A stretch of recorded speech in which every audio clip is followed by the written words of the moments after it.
Flame. My name is Ben, I'm from Melbourne Dungeon Master, and if you are rejoining us from last week, welcome back. I hope you are ready for an evening of epic discoveries, horrifying monsters, and of course the conclusion of the story of our heroes gathered again here tonight. If you are joining us on Twitch for the first time, welcome. I hope you guys enjoy the stream.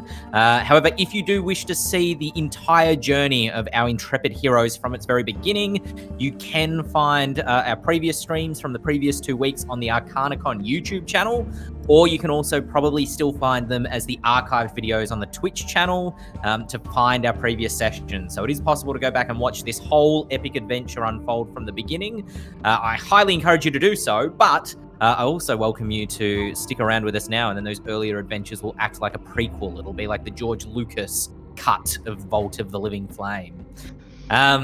Just a quick mention that everything you see tonight in terms of the maps, the sound, everything that you're hearing in terms of the music and the audio are all coming from the Arkenforge Masters Toolkit, which is a virtual tabletop software that can be used online as we are using it tonight, but can also be used in person if you're one of those people that has the kind of flat LED screen and you put the miniatures on top. Arkenforge is a fantastic tool for that as well. And Vault of the Living Flame is a module that you will be able to play at home with your own D&D group using the Arkenforge toolkit, because we are releasing it through the toolkit at the end of May. However, pre-orders are live now, and in fact we are selling it for half price at this very moment if you go and pre-order it now. The full adventure will include 20 hand-drawn custom tokens. There'll be at least 6 large encounter maps for you to have the encounters on. There's going to be a region map to give you an idea of the area that the adventure takes place in. All the mood video backgrounds, such as the smoky forest that you can see right now, will be included, as well as the soundtrack composed for the adventure and soundscapes, including sound effects and different things that you might hear, will all be designed specifically for Vault of the Living Flame, including also optional voiced narration. So this might not be the last time that you hear this sultry baritone. I don't know, am I baritone? I don't even know. But the whole point is that if you download it through the Arkenforge toolkit, it's like getting a box. We hand you the box and everything you need, all the tools, the character sheets and maps are linked together in a way for you to be able to navigate between them easily. All the adventure notes are organized in a journal format and a wiki for you to navigate between, and all the regional maps and encounter maps are kind of embedded in those notes with the soundscapes. So like I said, it's just pull it out of the box and away you go. You won't need to prep a thing. So if you've been sitting on the fence about whether to grab the toolkit or not, maybe this is a great introduction for you to have an adventure ready to go. Allow me now to introduce our adventurers for this evening. Gathered with me tonight are 4 adventurers of such lethal cunning. Introducing Stevie, who will be playing Best Boy Tachyius. Felix playing the shifty Druid, Miek playing #KillStillSelby, and Melissa playing the indomitable Iris Crowley. And accompanying them, of course, is the NPC played by yours truly, Juniper Longstride, the intrepid explorer, and whose fault this whole thing is, really, if the characters need someone to blame. I'm your Dungeon Master for this evening, and without any further ado, let us crack in to our adventure when we were last with our heroes, having explored through the winter forest and discovering the possible location of Velkund Fireblood's hidden vault, the very thing that brought you these adventurers north into the winter ranges. You set out to reach this new destination, the marker that you discovered previously pointing you towards a smoking volcano sitting on the horizon, sort of blackening the horizon from the white frost-bitten mountains around it. But winter winds howl at your heels, and the monsters in the trees seem intent on stopping you from exploring any further. Do we think our party will be able to make it to the volcano, and if so, what do they expect to find? Velkund Fireblood's hidden vault, a locked door behind which immeasurable wealth is hidden? Or have the clues that you have all gathered hinted at something far more sinister that is kept inside of Velkin's vault? The party at the moment have set out from the mountain where you previously discovered the sort of waypoint that is pointing you towards the volcano as the location of Velkin's tomb, or vault, I should say, or at least another, that was not a slip of the tongue, FYI, or at least another, place where you can gather more information about the vault. You are starting to run out of rations once again. It's been maybe 2 or 3 days, but it is much quicker to head directly to the volcano than to travel back to Hill Cult and out again. And the only way to access this volcano, it seems, is through a narrow valley. It's almost more of a ravine, but it's about 1 kilometer wide. Sheer cliffs on either side that kind of hem you in, and they go up for miles into the clouds to the mountains above. This valley, the way that it's constructed, is filled with trees and rocks and cliffs and things that you need to amble over. And yet there's something that's so clean about it on a macro sort of scale that this looks like something that possibly was constructed once upon a time, kind of cut through the mountains to create this path to the volcano. The weather, when it is good, you can see getting closer each day, the blackness and the smoke rising from the volcano starting to dominate the horizon. But it continuously gets worse. Each day it gets colder. Each day the winds howl at your back a little bit more. And you can't help but to feel like something is creeping up behind you, something more than just the crippling snow. Let us become reacquainted with our adventurers, starting with Iris. Melissa, what does Iris look like? So Iris is just under 6 foot tall. She's shrouded in grey material from head to toe, a narrow slit for her eyes, but her cloak is so far over her head that it's also casting shadows. If she looks directly at you, you would swear her eyes were almost red. She carries a long sword. She's got a pack on her back that looks like it's meticulously put together. Probably the only thing about her that is meticulous.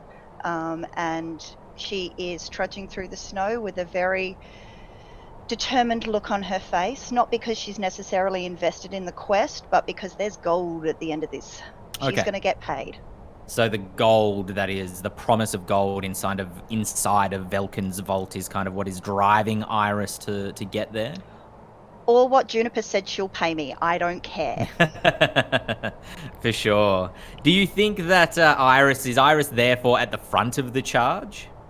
Iris will definitely be a scout. She'll be out the front, just, trying to keep an eye out for anything that's going to attack from the front. Mm-hmm. But every now and then she'll cast an eye back. She's particularly looking out for Juniper, but also keeping an eye on Tacius, presumably the only one of the crew that she thinks has any sort of combat worthiness. Okay, fair. Miek, introduce us to #KillStillSelby. Yeah, speaking of combat, I mean, Selby is clearly the master of strategy in this group. No, not at all. So Selby is now what was once this beautiful, pastel kind of coat is now blood splattered and torn. And building off last week, she's put her hair in a top knot because, it's going down. It's officially, she's at the point of no return. I think after solving the puzzle, having a puzzle and having something intellectual in adventuring, she's a little bit more kind of on board now with the adventuring life.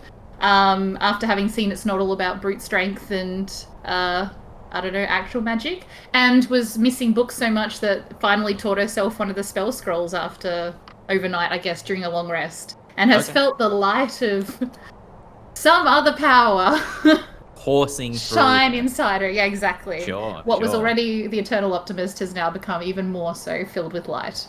Metaphorically.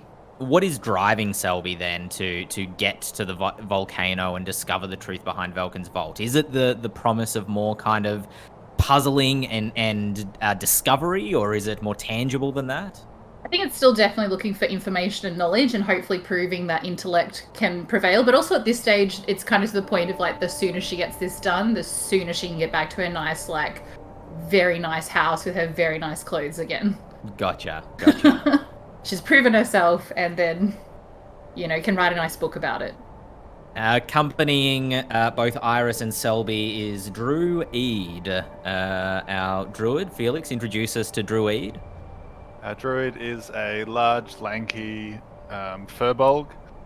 His fur, that you can't see much of it, is kind of an ice blue, and I think after trekking through the wilderness and the snow, he'd probably have a fine layer of snow all over now, looking like a large snowman kind of ambling along after the group. He's got a massive big staff. He holds a big pot lid in his other hand that he uses as a shield, and on his back is his large cooking cauldron filled with everything else that he carries, including Selby sometimes.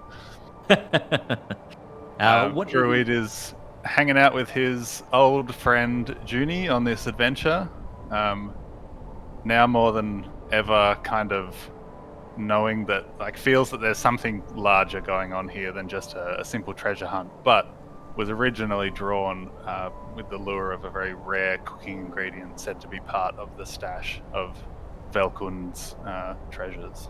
Gotcha.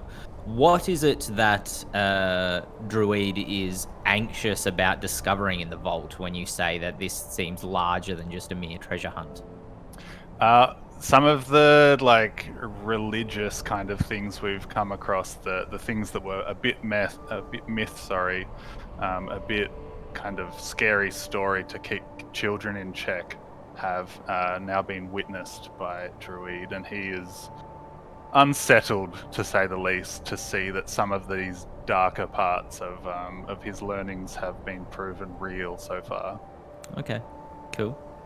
And then last but not least, the goodest boy, Tacius, with the party. Stevie, introduce us. Tacius is tall, broad-shouldered. He is covered head to toe now in seal furs. He's particularly got a big hood that's pulled over. You can still see some of like his curly red mane from underneath the hood. He's probably gritting his teeth a little bit as we're trudging through this awful weather, but his spirits are still relatively high. Okay, great. What keeps Tacius' spirits so high? Honestly, the power and magic of friendship. He has just made some beautiful friends on this journey, and he is excited to keep going with them and to be their big protector. Does Tacius have any kind of design or thoughts about finding the vault, or is this just all a great journey for Tacius and his companions? He loves the ride and the journey. The destination is not important. Okay, cool. Perfect. Accompanying our four heroes is, as has been mentioned, Juniper Longstride, the sort of financier of this expedition. Juniper is a halfling. She looks basically like a bear cub. She wears such a heavy kind of bear pelt around her with the hood up at this very moment, her almost childlike face kind of disappearing inside the hood. She has a backpack on her, but that backpack, which was initially kind of like taller than she was when she first set out, has steadily gotten like shorter and shorter on her back. Partly because you're using up resources, but also partly because she's just in this state of like, has to get to the goal, has to see this through, has to have answers to whatever this mystery is surrounding Velkun's vault, and so has just been casting off things that she doesn't consider to be necessary so that she's not quite as weighed down in the snow. Still keeps her short bow and her arrows with her. And as you guys journey forward, as mentioned, the weather is getting absolutely terrible. To the point where it's affecting not only your visibility, everything kind of beyond 25 feet of you just disappears into a milky whiteness of billowing snow. You can see that there is sort of like the vague shapes of trees and rocks and small ledges that you come across as you proceed forward. But also, beyond that, it just goes into blinding kind of nothing. A few times you might even almost veer into the cliffside, and then you have to continue up the valley, correcting yourself in the direction that you are moving. The other thing that occurs is behind you are shapes moving through the snow. Your speed is hindered, each of you moving 5 feet slower than you would be able to, just because you are pushing through the snow. You are, almost waist deep at this point as you move through it. Juniper and poor Selby are probably like almost chest deep in the snow at this point if they're able to kind of fight their way through it. And over the last kind of hour or so, these figures in the mist just emerge kind of as dark shapes, one after the other, coming out of the snow, stepping towards you. And I need everybody to, right off the bat, roll initiative for me. Ooh. Dum dum dum.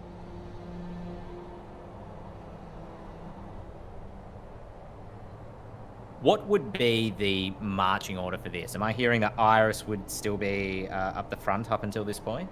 Yep. Cool. Who would be, do they think, as they're pushing forward behind Iris? Probably Not Tack. me. Okay, cool. Probably Tack. Cool. Let me light up these. Bring down the lighting on them. Cool. And will I adjust this? Yeah, very slightly. Give you guys a slightly wider field. So as you can see on the screen, there's not much that you can see kind of beyond your beyond the fog of war, and this basically represents the blizzard around you, stopping you from being able to see much beyond it. Selby, Druid, where do you think you would be in relation to sort of each other, Tacius and Iris? In the middle next to Junie. Okay. Or bringing up the rear with, like, if we're all just a clump behind the scouts. Yeah. Either at the back or in the pot. One or the other. Okay, let me move Juniper to there then, and assume Yeah. that you two are next to each other, kind of a little bit further back. And then invariably through the snow, kind of keeping an excellent pace with you, they don't appear hindered in any way by the snow that is billowing down on you. You see one figure kind of emerge, another on your heels to the north, a third almost directly behind you on the other side of the rocks, and a fourth which emerges from the north as well, as these creatures or people, it's kind of hard to tell from a distance, begin to move forward. Bear with me while I just quickly roll my own initiative. Okay, that's interesting. Okay. Gotcha. I don't like interesting. Did anybody get 15 or above for initiative, or 20 or above for that matter? Cool. Okay, cool. Did anybody get 10 or above for their initiative? Oh Okay. No. Oh, no! All right. Great. The short stream, guys. Yeah. Drew got an 8. Am I going first amongst the party? Yeah, that sounds like you are. Oh Did no. anybody get above 5? Who got above 5, below 8? Taki has got 5 exactly. Okay, great. Iris got no. 4. Iris got 4 and 2 for Selby. Great. Yeah. Iris. Go team.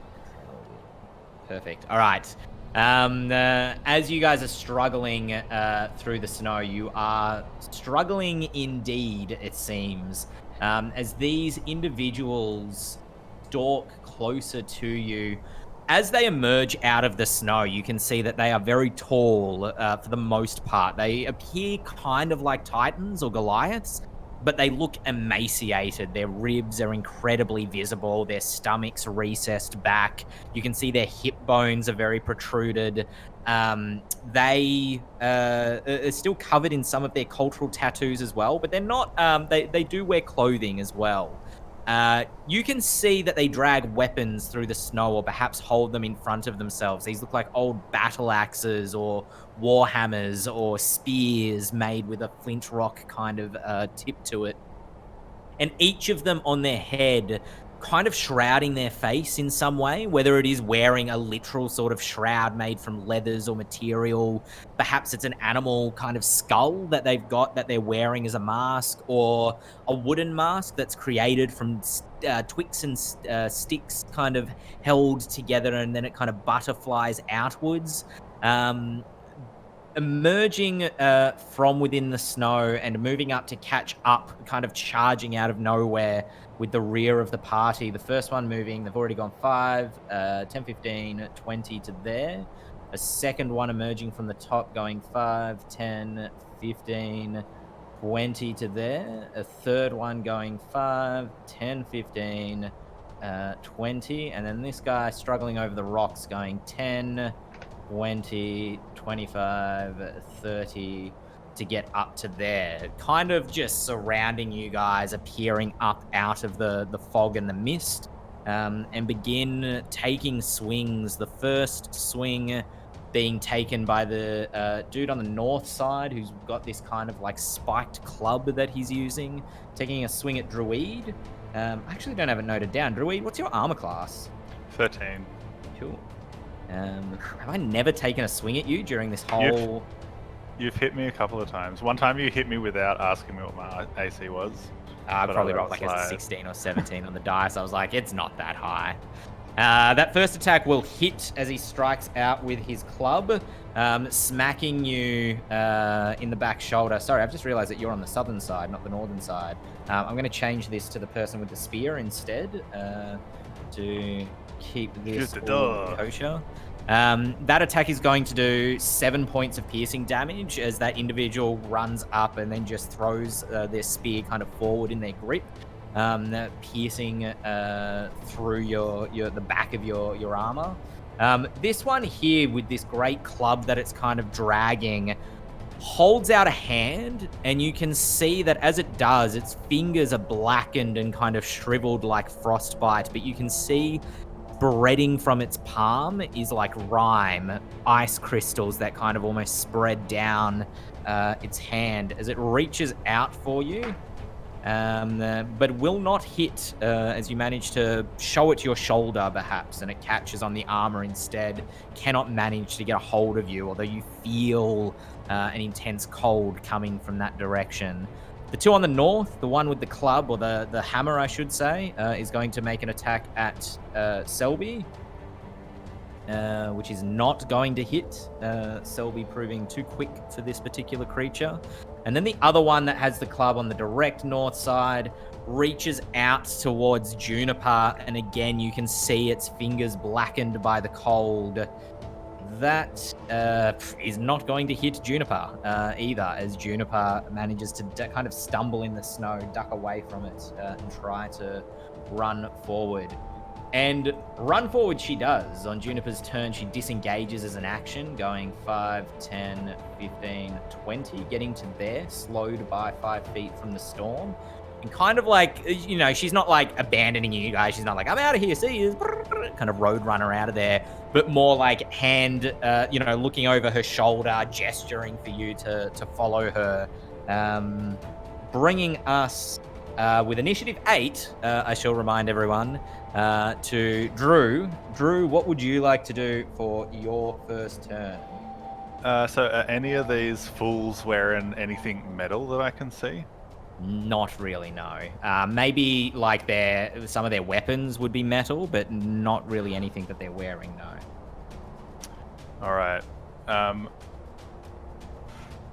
If I grab Selby and run, obviously I'll take some opportunity attacks, but will Selby? No, not if you're moved. Yeah, not if you're moved as a against your will, so to speak, or not if you're not doing the movement. Cool. So I guess I'll do that. Cool. And move. I think because she's a small creature, I still get my full movement, so I'll run up to Juniper. Cool. Now going 5 feet to there. 2 attacks coming for you. One with the spear. Don't roll good. Ooh, that will hit. It wasn't a great roll, but you do have a kind of low armor class. No offense. I mean, I didn't want to say anything, but it is just kind of low. -1 dexterity. What can you do? That is going to do 10 points of piercing damage as Protective that's energy field. It's reduced by 2. Okay, cool. What does the energy field look like when it's produced? Iris puts her hand out almost Iron Man style, and instead of white light, it's blue, and it just shrouds Druid and Selby in blue light and provides a little bit of friction to the attack. Cool. The spear hits Druid in the back, but without the full force of it. And then the one that was to the north of you reaches out with its hand again, manages to grab hold of you this time, and you feel just cold on your shoulder shoot through your body, and pain that goes into the bone, into the very core of the joint of the shoulder. You take 5 points of cold damage, and I need you to make me a Constitution save. I will use Absorb Elements, please. Okay. Let me just cold. So I get resistance to that. Yep. So take that'll be it to 2 points instead. 2. And more stuff, which I'll read at the end of my turn. And then a Constitution save. Yes, please. Oh, D&D is good to me tonight. 17. Okay, cool. I heard that, and I was like, oh, that was a good roll or a bad roll. Not sure which yet. As you kind of feel that cold coursing through you, you feel your joints stiffen momentarily, and feel them start to become harder to move. You really feel your mind telling your legs to run, and your force of will allows you to do that. You've gone 5, 10, 15, 20, 25. Got a movement of 30 feet, is it? Yeah. Cool. So 5 feet less for the snowstorm. What does it look like when you cast the absorb elements? Just as the frostiness kind of hits me, I guess once again I'll go with the glowing eyes motif. So they glow blue, and some of the ice kind of shoots up like an electric current up into my eyes, and now I am glowing slightly blue. Perfect. And then I will turn and cast Spike Growth in the most fortuitous place. 20-foot radius, so huge area. Yeah. I'll basically put Tack and Iris right on the edge of it, but have it like definitely covering that area between the trees. Let me. That's what I want. Cool. All right. So 20 foot. Yes, you could see to there. And that's going to grow 5, 10, 15. Let's see, is that 20 feet? Yeah, and then maybe like shift it 1 square to the left. To there. Sorry, Tack. So that it is over Tack. Okay, cool. Cool. All right. Under consider there. A bit, so that's kind of roughly. Man, this token's not a perfect circle. What is this? No, what? All right, that will roughly kind of gauge it with these kind of bits. But we know the center of it is basically on this corner here. No, it would be on. It's 20-foot radius, isn't it? So it'd be on that corner. Sorry. Ooh, there we go. Cool. All right. Awesome. Anything else that you want to do? No, that's everything for me, I think. Cool. Tachius? Tachius is going to look frantically between his friends and the creatures that have snuck up on them. He's going to unclip his javelin. He's going to kiss it and say, Thank you, friend. And then he's going to lob it into one of the ones in the middle. Make an attack roll for me. Oof, that's only 11. That does not hit as you throw the spear. As the vines grow up around these things and the spikes, it ducks down and the spear just disappears into the storm behind it. Okay. You tried. And then I'm going to run. How high is the cliff that everyone is sort of against right now? It's not huge. It's maybe like 7-8 feet. So it's only like moving into that square that has kind of the grey cliff line is like an extra 5 feet of movement, but not massive. Okay. I'm going to move out of the spike growth. Cool. Going 5 feet. And there. yeah, and I've got 40 feet of movement total. I'm going to try and scoop Juniper up and bring her up the cliff with me if I can. Cool. That's going 5, 10, 15, grabbing onto Juniper, 20, 25, 30, 35 to get to there. Yep. And then I'm going to obviously set her back down and then pat her on the head. Cool. No problem. Grab her, place her there. Cool. No problem. Her just kind of like bouncing along. Not to be that guy, but because I definitely want all of the enemies to suffer this wrath in a moment, but you take 2d4 spiky damage. Would not, I wouldn't think, because she's moving out of it, not into it. So her movement would bring her out of it. Right on. Generally, that's the DM's way. call. I'm not sure if other DMs do it differently, actually, but generally, like with difficult terrain, dangerous terrain, all of that stuff, if you're standing in it, unless it has an effect that would affect you just for standing in it, then if you're moving out of it, you're kind of free of it, and if you're moving into it, then you take the effect. Oh, cool. Cool. Bringing us to Iris. So, am I in the field of spikes, or am I just on the outside of it? Just okay. on the outside. Iris is going to whip her hands out to her side, but then look back at everyone and go, "Running?" I'm assuming everyone's going to look at me and go, "Okay, cool," and I'm going to pelt it towards the cliff. Okay, cool. No problem. I will flip you around and you go 5, 10, 20 feet up the cliff, 25 to there. You want to use a dash? My walking speed is 30 feet, but if we're reduced, it would be 25 anyway. Yeah. So, and while I'm running, I'm muttering, going, "Oh, why are these people not wanting to fight? What is wrong with them?" Cool. Does that end your turn there? Yes, that does. Okay, cool. No problem. Bringing us to Selby. I'm very surprised to see everyone running past. I'm still just going to cast out a fairy fire at these guys just in case. Okay, cool. From the back. So I'm going to pull out my little kind of like contraption and try and cast, fairy fire at all of them. So if they could please make a dexterity saving throw. Essentially, I'm just aiming for the same 20-foot. I get a 20-foot cube. But essentially where the spiky breath is. What's your spell save DC? Hang on. 13, I'm pretty sure. 4 out of the spell. 14 now. Ooh. Yeah. Cool.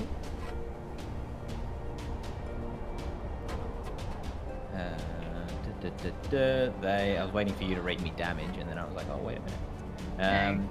Cool. So we get 1. Selby doesn't do damage unless they've got 1 HP. All of them fail those saves and become kind of affected by the glowing light that sticks to each of them. Beautiful.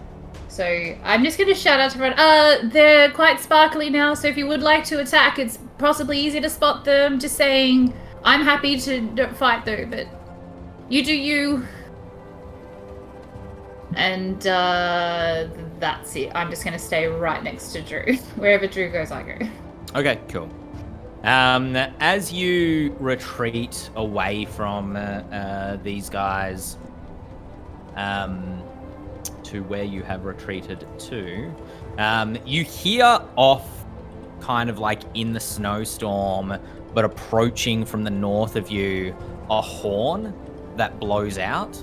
It sounds like some sort of signal horn or something like that, and you can see through the edge of your visibility with the snowstorm something massive kind of pad. Go ahead, Iris. Is that a...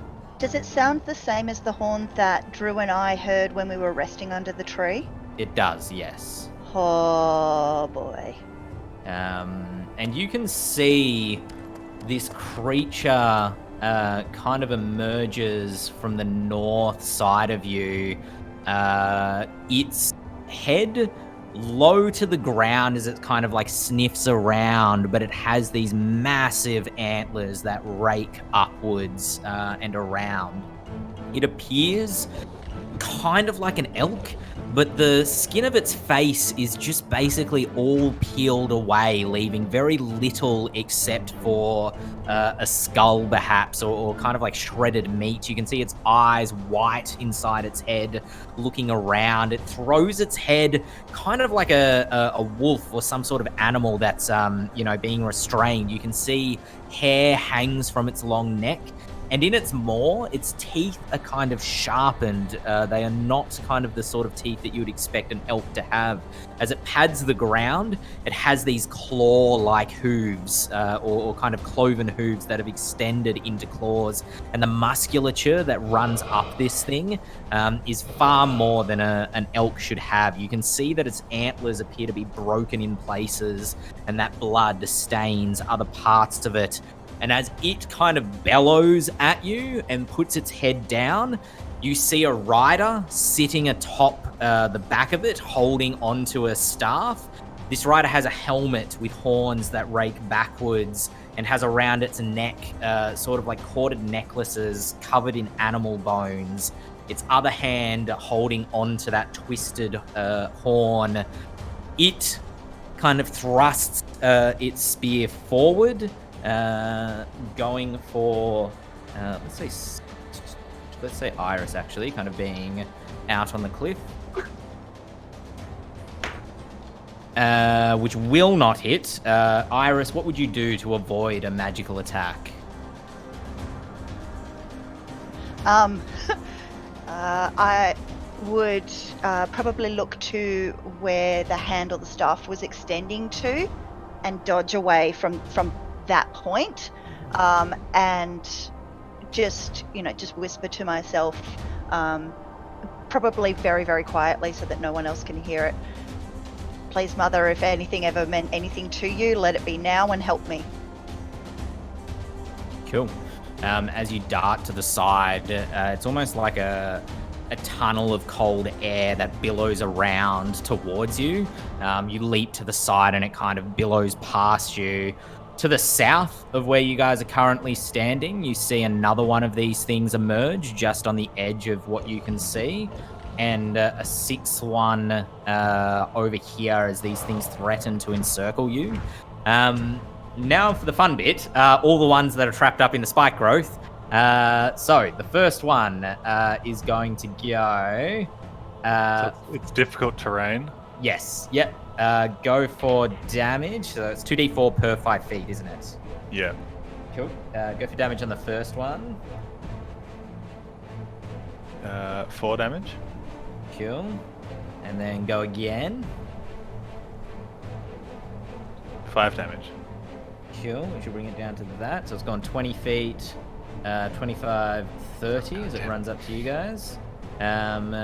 Go again for the one kind of at the very south. 4. Cool.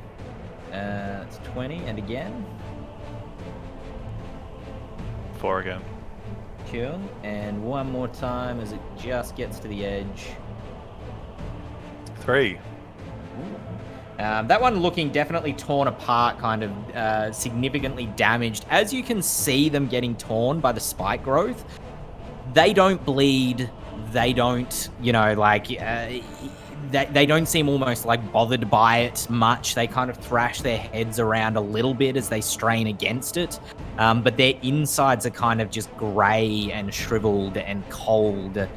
before this one manages to get to 5, 10. So the south one reaches you, but it's used a dash to do so, so it won't attack this turn. Then this guy going 5 or 10 functionally. Go for your 5 damage.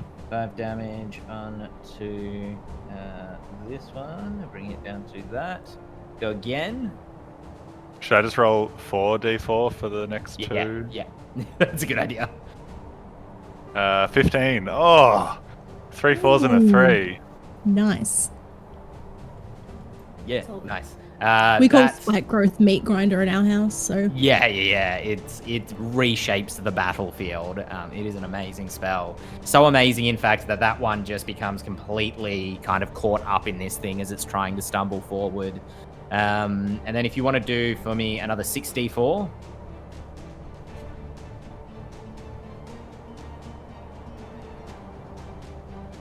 Um, 13. Cool. And that'll bring it down to that. This one also managing to pull itself free, worse for wear, and also having used a dash to do so, meaning that only a single attack will come for Drew by time these things manage to reach you. That attack will hit, and it will do 9 points of slashing damage. Come on. Drew looks like... Yeah, bad. Is this stream a PG rating, or...? Not as far as I'm concerned, but I don't know. It's the internet, man. You do what you want. Cool. All right, Drew, as you get clubbered a second time, Juniper, seeing this, she turns around, runs 5 feet to there, and pulls out her short bow and takes a shot over to this one. This attack's with advantage, isn't it, because of the fairy fire? Yes, it sure is. First attack is going to hit, and it is going to do that much, which will bring him down to that. Then her second attack, which will also hit, doing a bit better. It does not manage to slay it, but she just buries 2 arrows into it.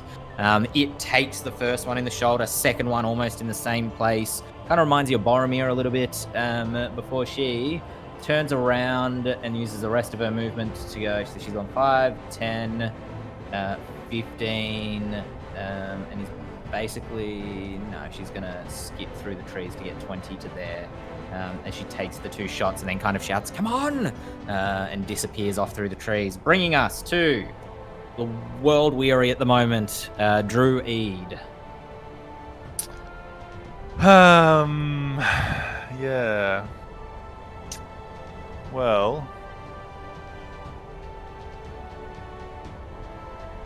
should I? You can take those 3 out, right? You got this. Yeah, I can just take 3 more hits, right? Yeah. No, just kill them. It's really easy. I've done it like every week. Ah. just use a cantrip, it'll be fine. Well, Ben, would you allow me to cast a bonfire between 2 squares so that it catches 2 of them? Functionally, no. Unless you want to, I don't know, split the damage. Like, they'll take half damage each instead of full damage because they're not... Or give them advantage on the save. I'll split the damage between them. Okay. Sweet, alright. Between the 2 most ripped up looking ones. That was a safe chop, I swear. Cool. I swear to God. Grab a fire. That would be... yeah, this guy over here. Dex 14 Fire, save. that would be... cool. Go for damage.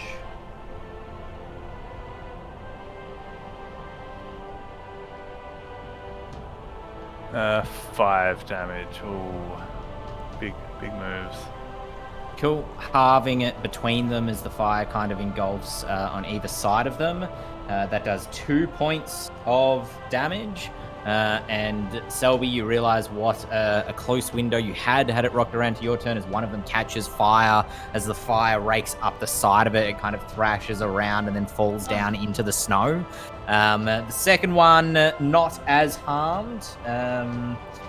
Still standing, like scorched from the fire coming to it from the side, but not slain by it, no. And you can see as that body hits the snow and the blizzard begins to cover it almost instantly, it's as if it was never a living thing. Any movement that you want to do? Oh, I see what you mean. It's so easy. No, I will not risk any movement.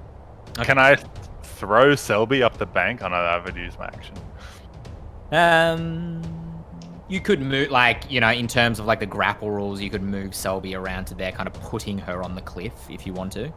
Yeah, I'll put my back to the cliff and Selby's on the pot, so she's already halfway up the cliff, I guess. Cool. Bringing us to Tacius. Tacius is going to stop running and sort of do like an anime slide in the snow, turn around, and then leap off the cliff. Okay. So that he's just that one to the north that has fairy fire on it. He's going to land in front of it. Yep. And then he's going to rage. Mm-hmm. Yes. And he'll activate his storm aura. So I'm going to get that one to make a dexterity save for me, please. Yeah, no problem. You could actually get, because it's 10 feet is the storm aura, but you can But only it's catch only one at a one- time. Only one creature, yeah.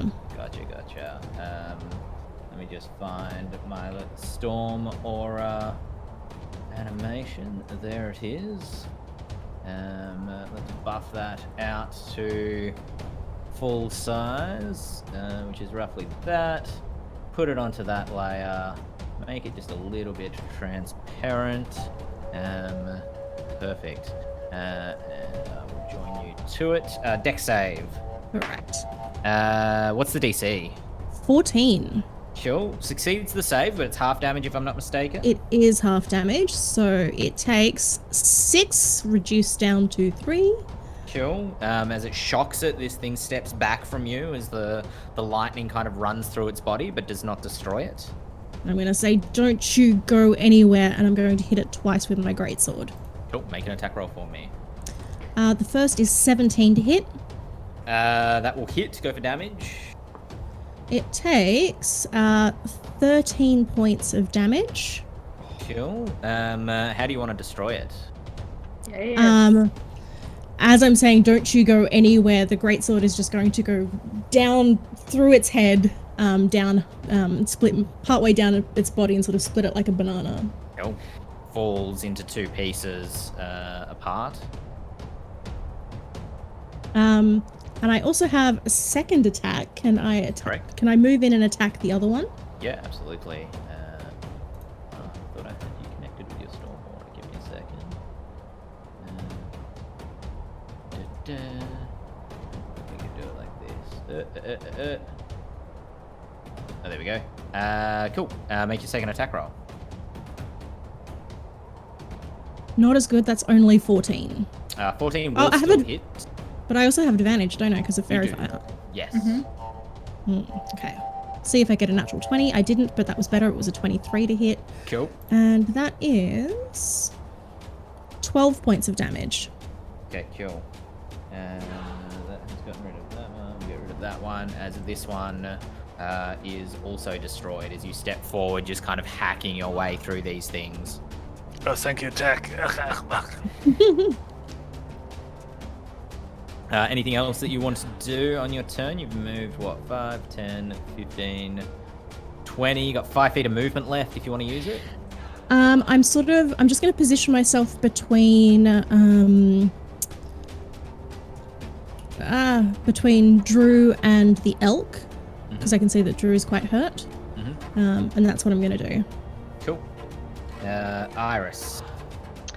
Okay, so they were just the ones that were in the Spikeities, right? We've still got one from the south and then Elk and his dude, correct? Yes. So you've got 1, 2, 3. And then as you look kind of like out this way, you can see that there are a lot more of them, but they're just not within attack range yet. They're kind of emerging through the snow. Can I reach Selby? If I dangled my arm over the edge of the cliff, I could reach Selby and pick her up. Yeah, so I'm gonna drag Selby up and shove her like towards Juniper. And I'm okay with all of this. Cool, no problem. I don't know that I can help anyone else, and I don't want to necessarily engage. So I will hold my action to... Do I need to tell you what kind of attack, or just that I'm going to attack? You would need to tell me what it is, because it would depend on what weapon you have in your hand, you know? Yep. So I want to use Monstrous Attack if any enemy comes within range of me. Okay, cool, gotcha. That will bring us to Selby. Awesome. So first of all, I'm going to wake Nuts up from my shield. Sorry. Can I have that token, please? Yeah. Because I'm going to try and send Nuts onto the elk. So Nuts gets like a bonus action, essentially. I want them to try and hide in like... Is there like a satchel? Or like a really gross piece of flappy flesh that Nuts could try and hide on the elk? Yes. So let me get this straight. You want Nuts to run towards the elk. Yep. And then attempt to latch on and hide somewhere within the elk. Yeah. For the elk and the rider to not know Nuts is there, Nuts would need to make a stealth check first. Yeah. And then what's Nuts' movement speed? They get... Oh, yeah. 30 feet flying, but only 20 feet walking. Okay, yeah. Remember to throw them. You could, yeah, maybe if you wanted to use your action, you could throw them, or you could walk closer yourself to try to kind of get them closer. Okay, yeah, no, I'll do that. Can I just take 10 feet off the cliff, because I need to stay close to my allies for my actual action. Yep. Yeah, perfect. And then I'm just going to whisper to Nuts to try and get on the elk, or the rider, now that I can see the rider. Either or. I'm just trying to get them to stow away. Get Nuts to make for me a stealth check. Okay. Dex. Okay, squirrels are Dexy. Oh, that's a solid 3. Okay, cool. Nuts jumps down onto the ground, squirrels along the ground, going 5, 10, 15, 20 to there, and kind of disappears somewhere. Great. Awesome. I'm sure that will work out really well. And then as my action, I would like to think about the scroll that I was trying to study the night before. And I'm still not quite sure what I'm praying to, but I'm just going to call upon the positive power of positive thinking and bless my 3 comrades in the battle. Great, perfect. So Tack and Drew and mental blanks. Iris. That's okay. I forgot your name last session as well, so it's fine. You are all blessed, and you just feel more confident in yourselves. And that gives us... Oh, sorry. A D4 to pretty much everything for 10 minutes. It's maybe not quite 10 minutes, but 1 minute's free. Whenever you make an attack roll or a saving throw, you can add a D4. Cool. Do you wish to do any further movement on your turn?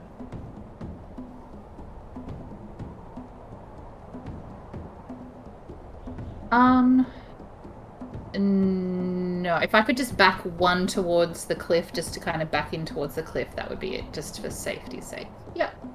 Cool. Perfect. No stress. As Nuts runs along the ground, what's Nuts' armor class? Sorry, bear with me. Not a lot, I know that, but...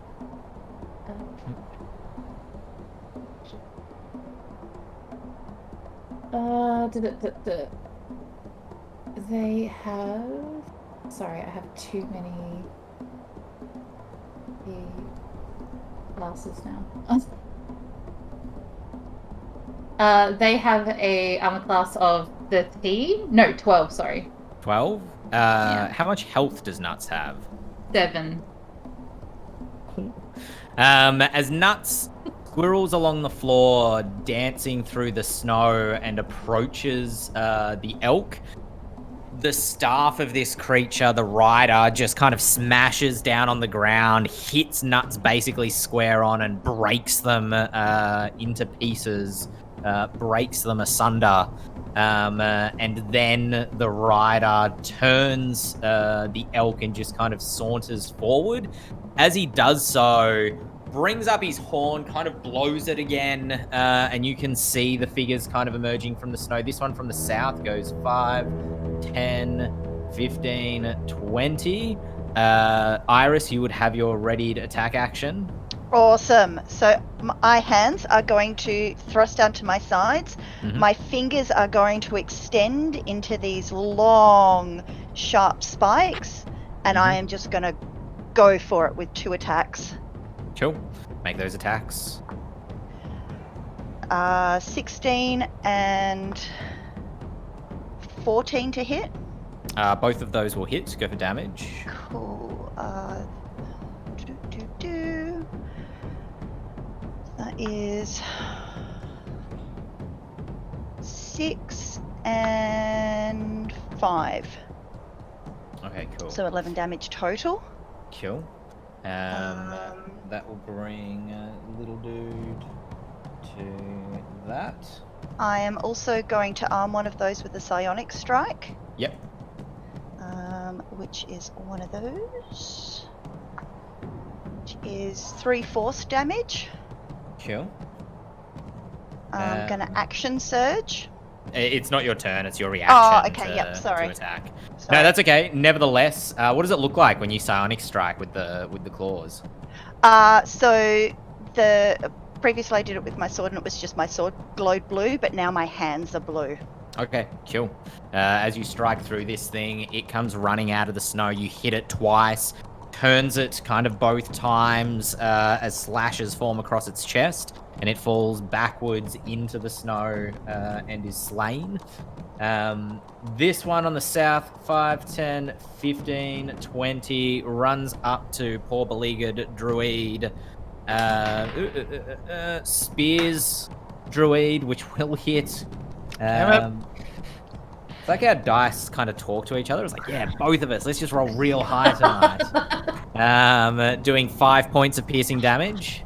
And on the edge, kind of behind where Druid is, another 2 of them emerge from the snow, ending their turn, bringing us to Juniper, who at this stage, she turns back around. She takes 2 shots up at the elk as she gets her short bow out. Both of those are going to hit. And do that much damage to it. As both of them hit, you can see the elk kind of like shakes its head, but is otherwise kind of not particularly concerned by those 2 strikes. As she turns back around, goes back between the trees, and you see her kind of disappear off through the storm, like that. Off over to the edge of it, bringing us to Drew. Alright, so if I wild shape, can I then, like, wild shape uses my action, but then can I hold my movement for when Tack jumps on my back? Yeah, you could. Yeah, let's say yes. If you're not going to move this turn, let's say yes. Cool. It's sort of ready to movement. I'll say, this is too much, let us retreat. Fight in us a day. And I will turn into a warhorse. Cool. And I will hold my movement for Tachyius to jump on my back, and then I will run as far as I can towards Juniper. Gotcha. Make your token invisible. Reposition the horse. Cool, that is no problem. I have 60 feet of movement when that happens. Alright, awesome. Takius, what do you wish to do? I am going to rush towards the enemy that's still near Drew. Yep. I'm going to use my bonus action to activate my Storm Aura again, so it needs to make a dexterity saving throw. Yep, go for damage.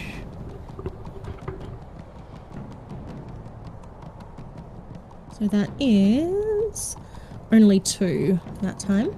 Cool. And then I'm going to try and hit it twice with my greatsword. Cool. Fairy Fire is not on that one, is it? We killed all those that had Fairy You Fire. did, But you are right. blessed, so you can add a d4. That is a natural 20 Hey! or a Nice. 27 to hit. So the damage is 20 points of damage. Cool. With the lightning strike, that is enough to destroy this thing as you run up and cleave it in twain. And I'm going to say, I like your funny moves, Magic Man, and I'm going to jump onto Drew's back. Okay, cool, no problem. Let me put that to that, and give him lightning through the fog of war, and you jump onto his. Oh, that's the wrong thing. You jump onto his back, and then he goes 5, 10, 15, 20, 25, 30. I'm just assuming this is what his intention was, considering he stepped away for the moment. What did I say? 35, 40, 45, 50. And as you kind of come through the storm, in front of you it turns to black. At first, it's a little bit confusing at what you're seeing, but then you see the red close to the ground and see that you appear to be approaching what seems to be like a river of lava or magma that just flows kind of slowly past you. You can already feel the heat of it on your face and hands as you approach towards it. Does that end your turn?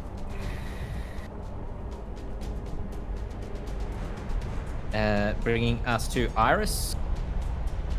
Iris is going to look at Selby and go, I thought I told you to get out of here. Gesturing with her spiky hands to go.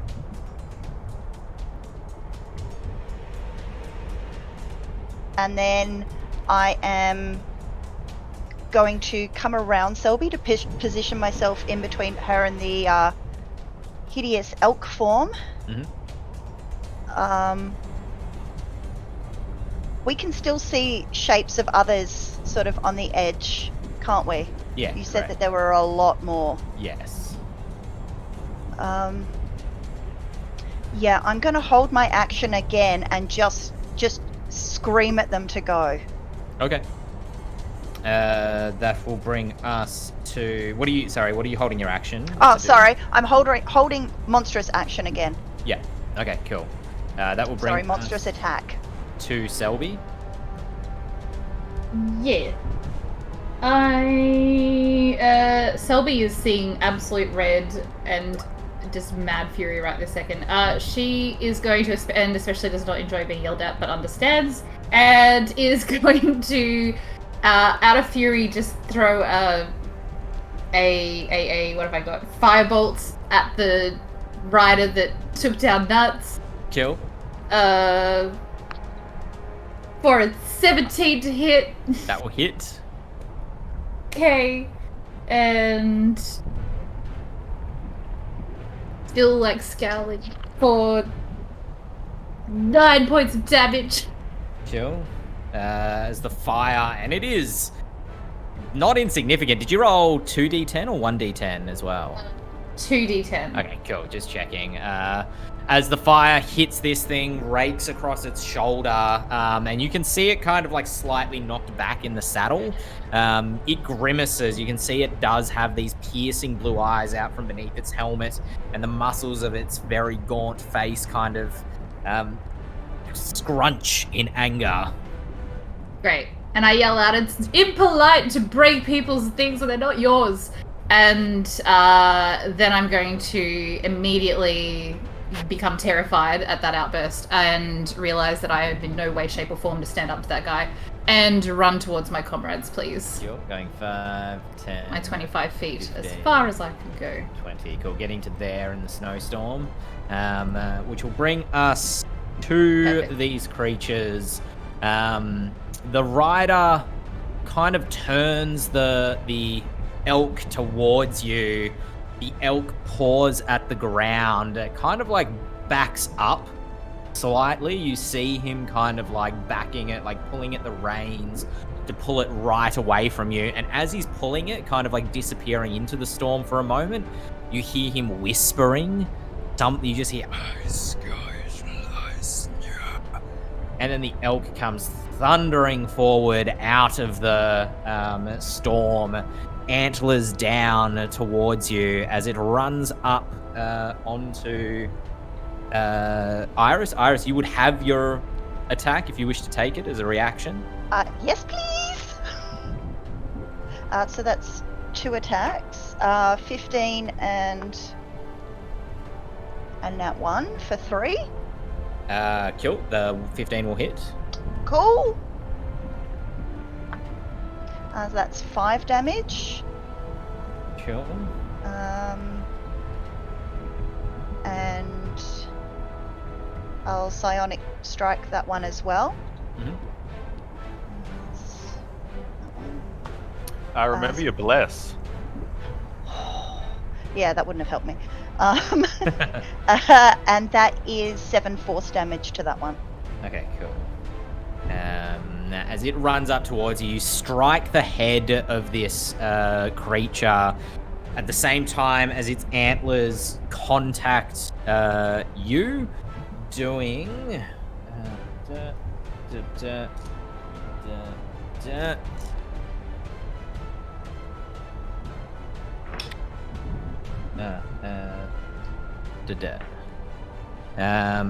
doing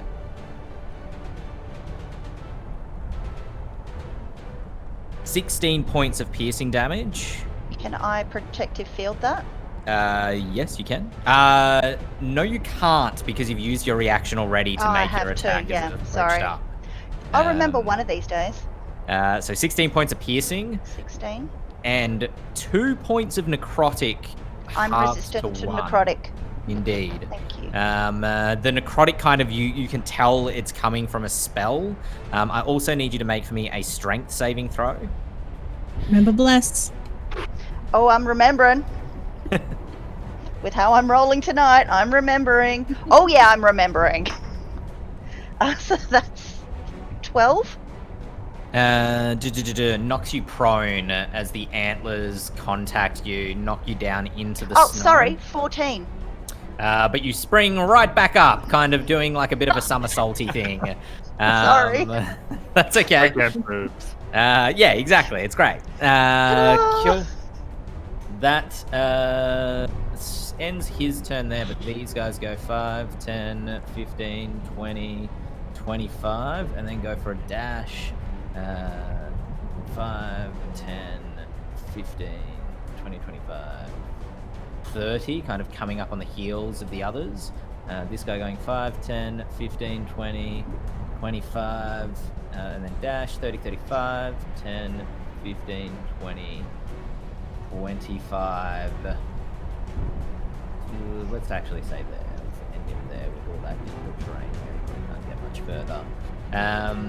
And then, as more of these things kind of, dash forward out of the snow, another one emerging on the very edge of what you guys can see, bringing us to Juniper, who dashes going 5, 10, 15, 20. And as she gets to there, she looks about herself. She seems kind of panicked for half a moment, and then she points and she says, "Over there. We can get across. There's some rocks in the middle of the lake." And then backs up, going 5, 10, and then just leaps off, kind of like into the smoke, doing what Frodo should have done, frankly. Cool. And Shots you guys fired. have no sound. Nothing comes from there. You have no idea what happens as a result for the moment. Drew, what would you like to do? I would like to kind of gently buck tack off up the bank. Cool. As my reaction, can I somersault and land? Pretty cool. Yeah, of course you can. Do like a little horse hoof high five fist bump. Oh yeah. Iris just holds up a card with I'll 9 just say on it. friendship is magic. Look at my horse. And then I will. I will charge at the gap. And if I go 20 feet and hit someone, they have to make a DC DC strength saving throw. I'm sure you're familiar with the charging rules, Ben.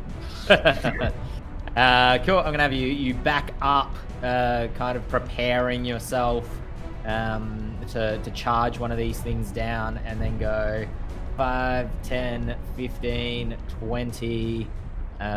Selby jumping aside to get out of the way. You'd have contact with this one at the moment. Majestic ass, like horse mane flapping. I want to go that extra 5 feet and end up in between them, and knock down the one that will be blocking Iris's exit. Sure. So the one directly in front of me. I don't know why I'm rolling. Roll for an attack. Yes. Sorry, I'm just looking at my attack.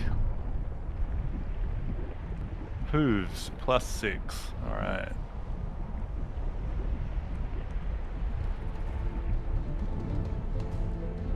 Ooh, 22. Yeah, that'll hit him. Go for damage. 2d6 +4.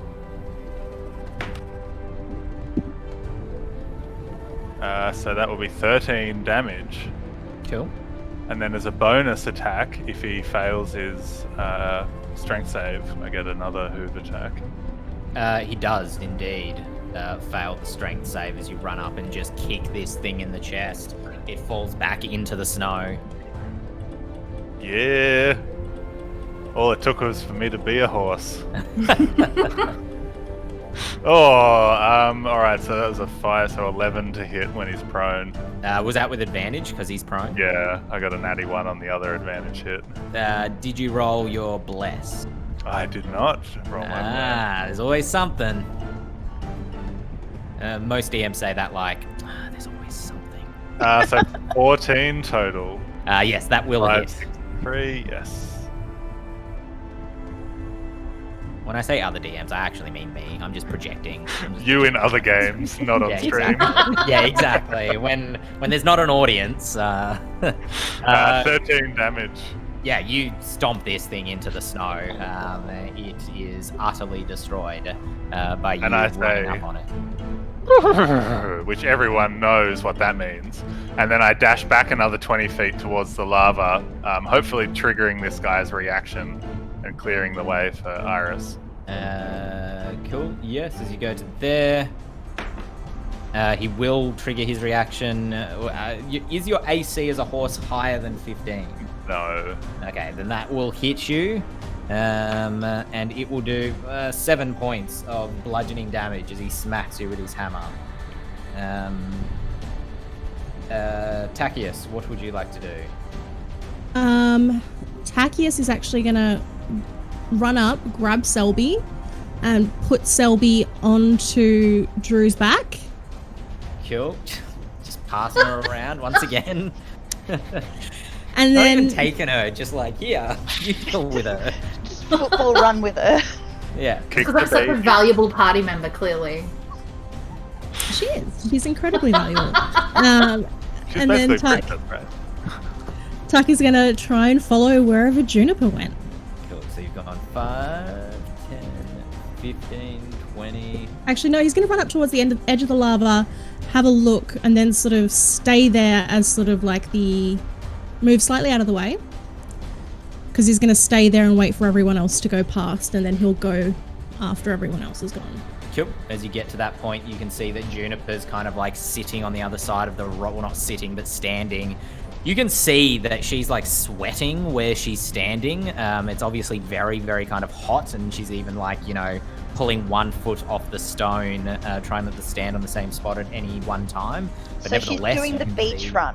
Yeah, exactly. But you can see that she is safe and kind of nestled on the rock for the moment, bringing us to And Iris. I'm gonna hold my action. If any of them come within melee range, I'm going to attack. Cool, no stress. I haven't used that. You haven't taken any damage, have you? So you'd probably lose your rage at this point. Yeah, I will lose my rage. Cool, no problem. Iris. How is Elk Dude looking? Are they looking at all shaken? I can't tell because it's really. almost dead anyway. Or determined more than anything.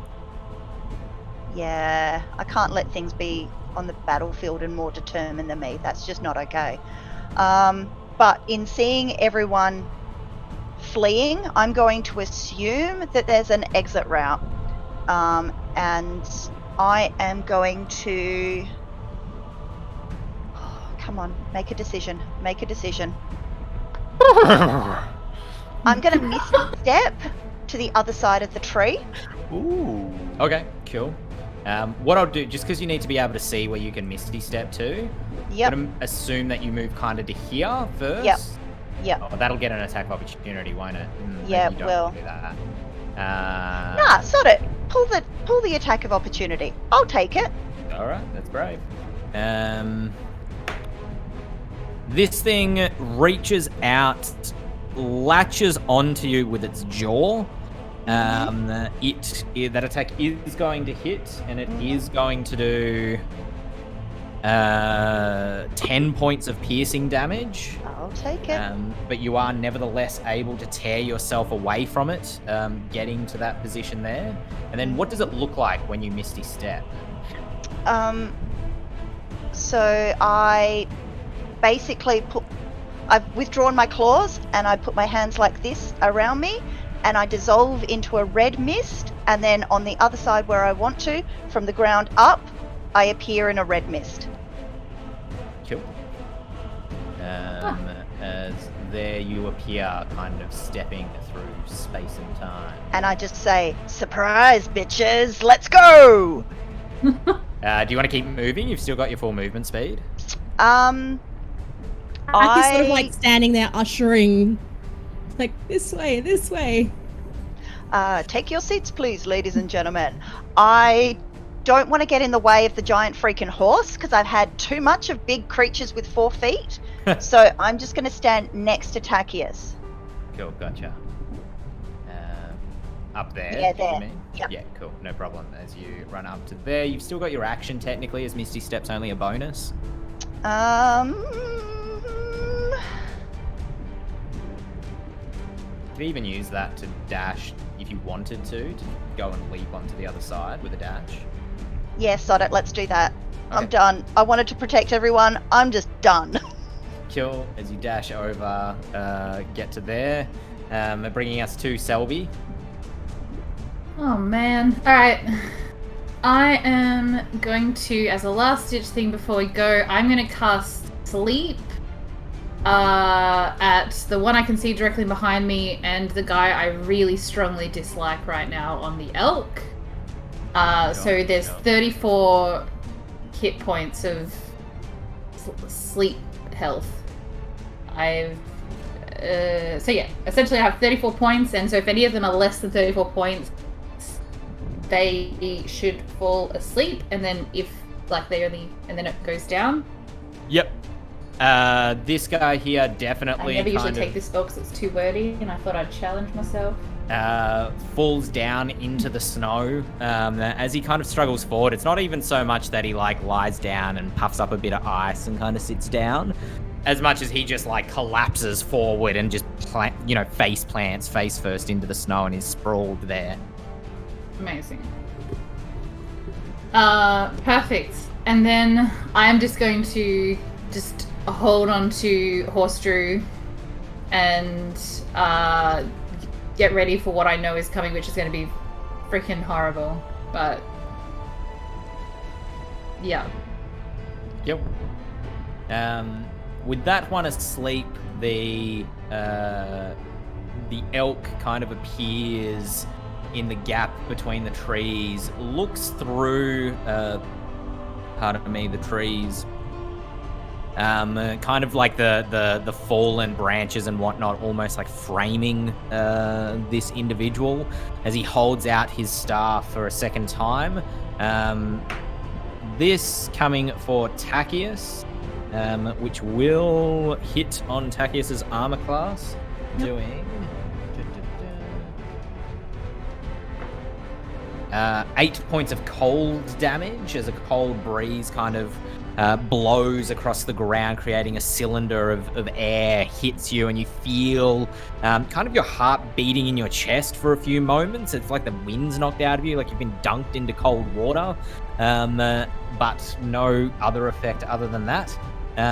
Bringing us to, and then you can see the other shapes are still kind of coming towards you guys. On the northern side, something appears kind of through the trees. On the southern side, something else appears kind of as if coming up towards Drew from that direction. Ending their turn, bringing us to Drew. Charge! So seeing kind of what's going on of that bank on the other side, I'm going to go for a dash double jump. Yep, no stress. Some stress. It's lava. There is lots of stress. More stress. You do have bless still, and I forgot to inspire you, but I'm sorry. Yeah, cool. With your 50 movement speed, this isn't going to be a problem as you just go galloping across, jump to the other side, do a full rotation around. Selby, Yeah, do a mad skid. as braced as you were, you still end up kind of like weirdly upside down in the saddle for some reason. You're just kind of like trying to hold on for dear life. As you kind of like somehow flip around and you're like holding onto him backwards with your arms under you and your legs kind of in the air as you go across the lava. Circus trick Selby, I like it. Yeah, exactly. Getting to the other side, bringing us to Tachius. Yep, Tachius is going to jump to the middle. Cool. He'll take a run up if he needs to. Yep, no problem. I just realised that you would not have that anymore as you go 5, back up, 5, 10, 30, kind of landing up there. And then can I dash to get to the other side? You can indeed. Leaping across the sort of 10-foot gap that exists there, getting to the other side. That would also bring us to Juniper, whose turn I almost forgot. She just kind of runs past, stops short for a moment, backs up, and then leaps across that final edge. You can see she's kind of like... and then leaps to get to the other side, landing Iris. I think I'll just stay here, folks. It's all good. No, I'm going to jump across. Yeah, cool. You sort of think about it for a moment. Run, leap across to the other side, and as you land, you guys look back across. You can see the lava is giving off an intense amount of smoke that kind of like rises and almost like disrupts or cuts through the storm that billows around you. And you can only just make out on the far side the framed kind of antlers that rise up from this beast as it approaches close-ish to the edge of the lava river, but not close enough. Stops, kind of shakes its head in frustration, and turns back around, and you hear that signal horn once again blowing in the winds, and all the figures that you see kind of appearing on the edge of the river turn around and disappear, going back into the forest away from you. Bye-bye. Juniper looks in both directions. Well, that was a close scrap. Only one way forward now. Shall we? Kind of gestures just before we do, I feel like maybe some people, I feel like I can maybe get better at healing. And so if someone needs, hands up if you need healing, anyone? Can I just ask what a good berry does again? Because I've completely forgotten, and I've still got one. And a snack. They only last a day, so if this is a couple of days since Oh, we they're left that smushed tower, in my bag. yeah, Ew. we ain't got no good berries. Cool. It's mold Healing, berry. please. Did that wolf ever come back with some more mistletoe? He did not, no. Bastard. Can't trust him. Gotta do everything yourself. Yes, if there is healing going, I would love some, please. Amazing. All right. Gather round, and I'm just going to read from the script of Selby, which is just me trying to recount the spell scroll that I found. But I could do. How were you, Tack? Did you get? I'm not very hurt. He's got a few scraps and scrapes, but he only took like 8 hit points. It's fine. Okay, cool. Well, then I'm going to sit down with. But Drew, are you staying as a horse? I tried a horse talk. Are you? Yeah, so like slightly metagaming, you guys would know that I can be an animal for a couple of hours. So if we're going to continue trekking, I'll stay as a horse. Save the healing for when I stop being a horse. All right, perfectly. Well, then in that case, 1 second level cure wounds to you, Tack, for 10 points of healing. Oh wow, I wasn't expecting that. I believe it's the power of positivity, but I'm not sure. I haven't quite done this before. This is all very new. I'm just very excited about my new scrolls, but let's hope that it's a good god. It's amazing power of words. Words that you can read. Words are amazing. When we get out of this, I will teach you how to read, and it's going to open up a whole nother world of your life. Oh wow. There's these amazing books about witches and wizards that go to school, and it's just amazing. You'd think it's a kid's book, but it's actually quite deep. I mean, I don't know about school. That sounds awfully boring and tedious to me, but I'll give it a go if you think it's good. There's lots of fighting. Just keep that in mind. Oh, good. I like fighting. Perfect. Juniper's like, yes, Harriet's Doorkeeper. I do remember that series. Yeah, I was about to say Harriet Cauldron.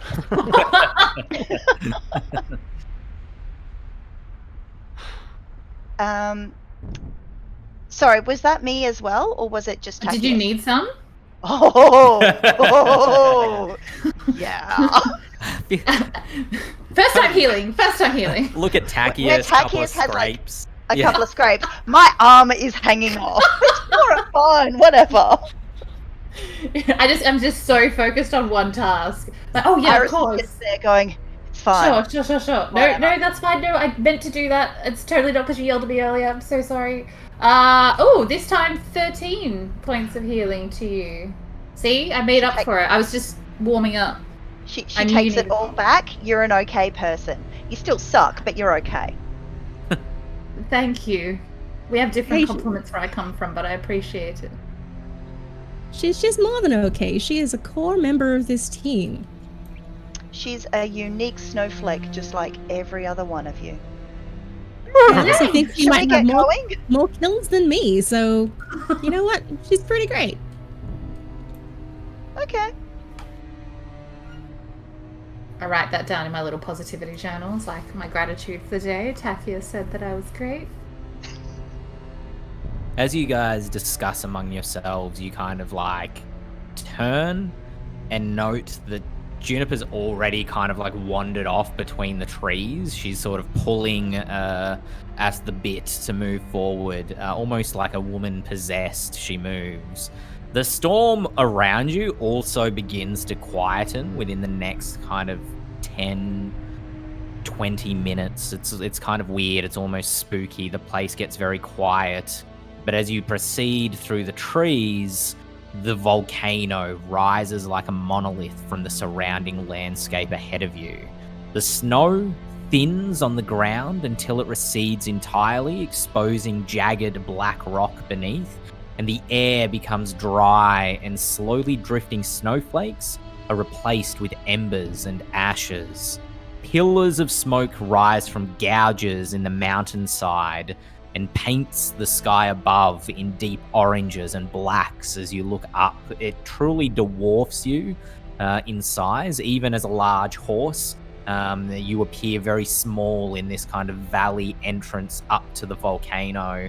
And as Juniper takes one step and then the other, it's maybe 20 minutes, half an hour of continue to move forward before she, looking around herself again, kind of like a woman possessed, just, as if she's, been here before or something. I don't mean that in like some mysterious way, like she's having a premonition, but she's just, really looking, and then goes, there, and points, and you can see very similarly to the place that you were previously, the previous mountain, the stone steps that ascend upwards. You see another kind of set of black stone creating a staircase that disappears up into the mountain, disappearing into what basically appears to be like a cave opening. There's no crumbled tower or anything announcing your arrival now, but just a small threshold that disappears into the side of the volcano.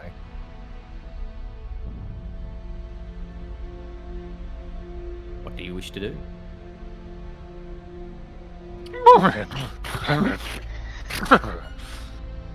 I agree with what Drew said. It seems like Juniper's like on a mission, right? Like she does. That doesn't necessarily mean that she can't be, slowed or stopped to take a different approach, unless you guys just want to power on ahead. She's not like running or sprinting, but she is kind of, moving cautiously, but not, she's not a ranger, she's not a soldier, she's not any of those sorts of things. She's my meal ticket, so I'm going to be stuck to her, and I'll be trying to scout ahead, just, oh, no, don't step there, it's a steam vent, and picking her up and moving her, and yeah. Gotcha. Cool. I'm just loading up this map and finding a horse token as opposed to the druid token that I had dropped in earlier with my goodest planning. Let me drop that. Always plan for horse. Right. No DM plan survives contact with a druid. Yeah, I reckon. Kill horse. Oh, I already have it typed into the search. That is handy. Images. Cool. All right, we have our horse. We have Iris towards the front of the steps. Juniper, who would be pretty close behind. I would probably be side by side with her. Okay. Cool, no problem. Selby, are you still mounted on the horse? Yes, please. No problem. And then Tack's Tack, probably going to bring up the rear, actually, because we were attacked from behind before, so he's going to take a rear position. As you proceed up these black stone steps that disappear into the threshold, you get a real kind of smell of sulfur and burning, and in fact, black smoke kind of billows out of this next area. When you step inside, you can see that it looks like it is open to the sky above. It was maybe a courtyard or something like that once upon a time, but as unkind as time was to the previous Yothnar ruin that you visited, this looks like it is actively being destroyed by the lava and the volcano as it begins to kind of bubble and erupt. You can see that from above the kind of lip of this courtyard, lava flows down into it and then splits into two rivers that then meet on the other side and disappear. And then I'm just going to use Iris's token to give you guys a full view of the place. You can see on the other side of that river, the courtyard kind of narrows back into another kind of threshold, but from above that threshold, that gap in the stone, lava is also pooling and dribbling down kind of in blips and blops, smattering on the ground, forming a third kind of flow that joins the other two. It looks like you could maybe duck in through that gap, but it would be risky, requiring a deft kind of step. And in honesty, Druid, in horse form, you could probably get through, but you would it would be virtually impossible to avoid getting any lava on you ducking through there as a horse. As we come inside, and like once we come in from outside, I'll for sure turn back into my furbolgy self. Cool. As you... Ooh. Selby just like stays on the pot on my back. He's still got like, you know, spears sticking out of him, cuts everywhere. It's like, if we could take perhaps a short rest, maybe have a snack, I could bandage some of my wounds before we head further into this dangerous seeming lair. I mean, I can heal you. I don't know if you saw. I don't know how it works as horse form, but I healed these guys pretty well. I mean, I did It see was that. pretty amazing. I also have some healing magics, but from my experience, it's better to keep the magic and use the bandages first, if that is possible and time permits. This is this strategy that people speak about. I'm starting to understand it. Sure. I'm happy to take a brief recess. Do we see any other entrances or exits other than the one we came from and the gap? Where make for me a perception check.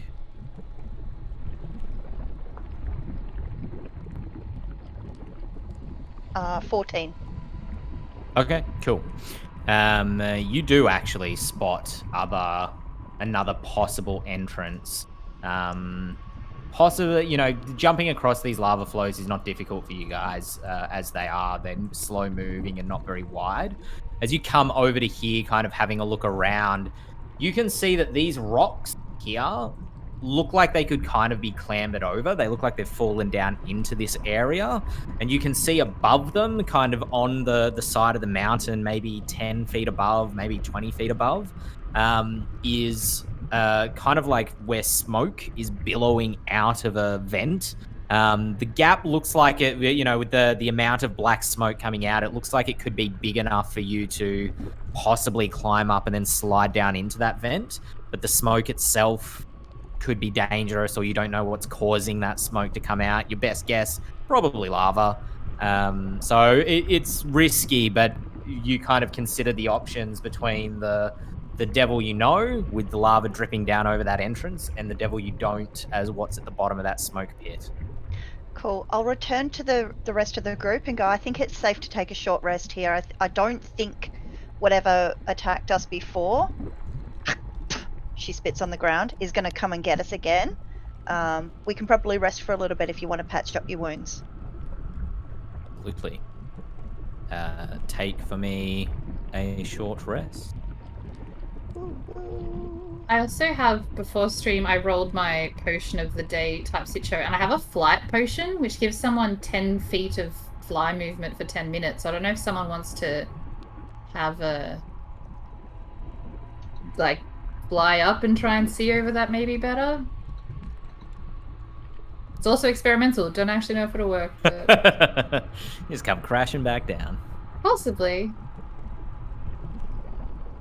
Selby knows she's not volunteering for that.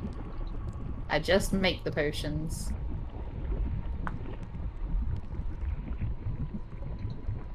Cool.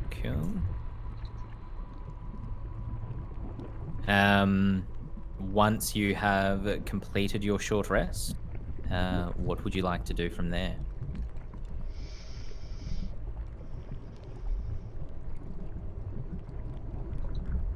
I want to go and investigate the lava fall and see if there's if I can see what's beyond there, if I can get through there, and assess whether or not it's going to be safe for the rest of the crew. Sure. Make me a perception check again. Because I'm doing so well with these. 22. Cool.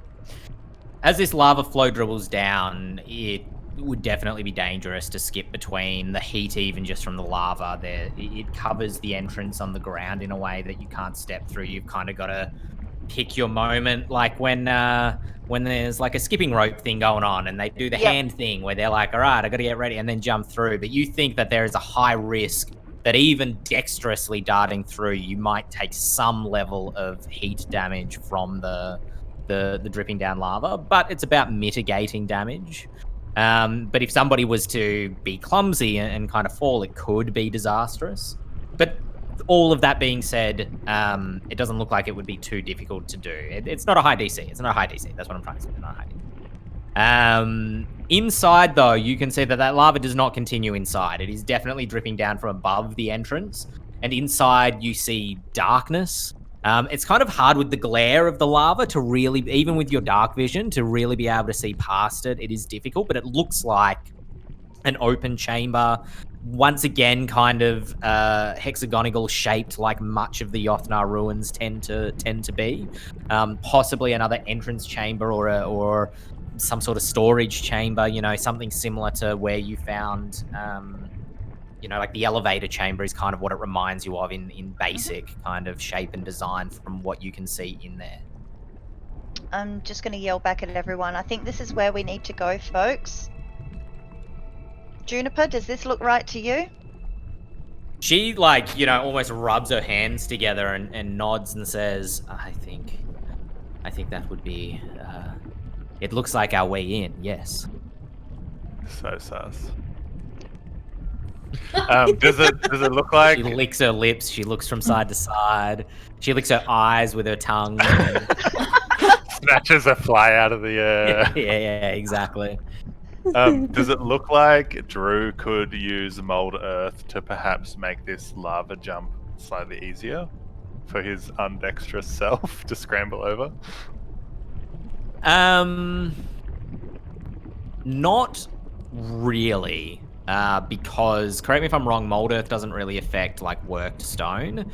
And the other thing is, because the lava's coming from above, there's nothing really to mold to be able to keep it from dribbling down. You suspect if you were to try to create some kind of umbrella or something like that, it would just pull up and then dribble off the top of that.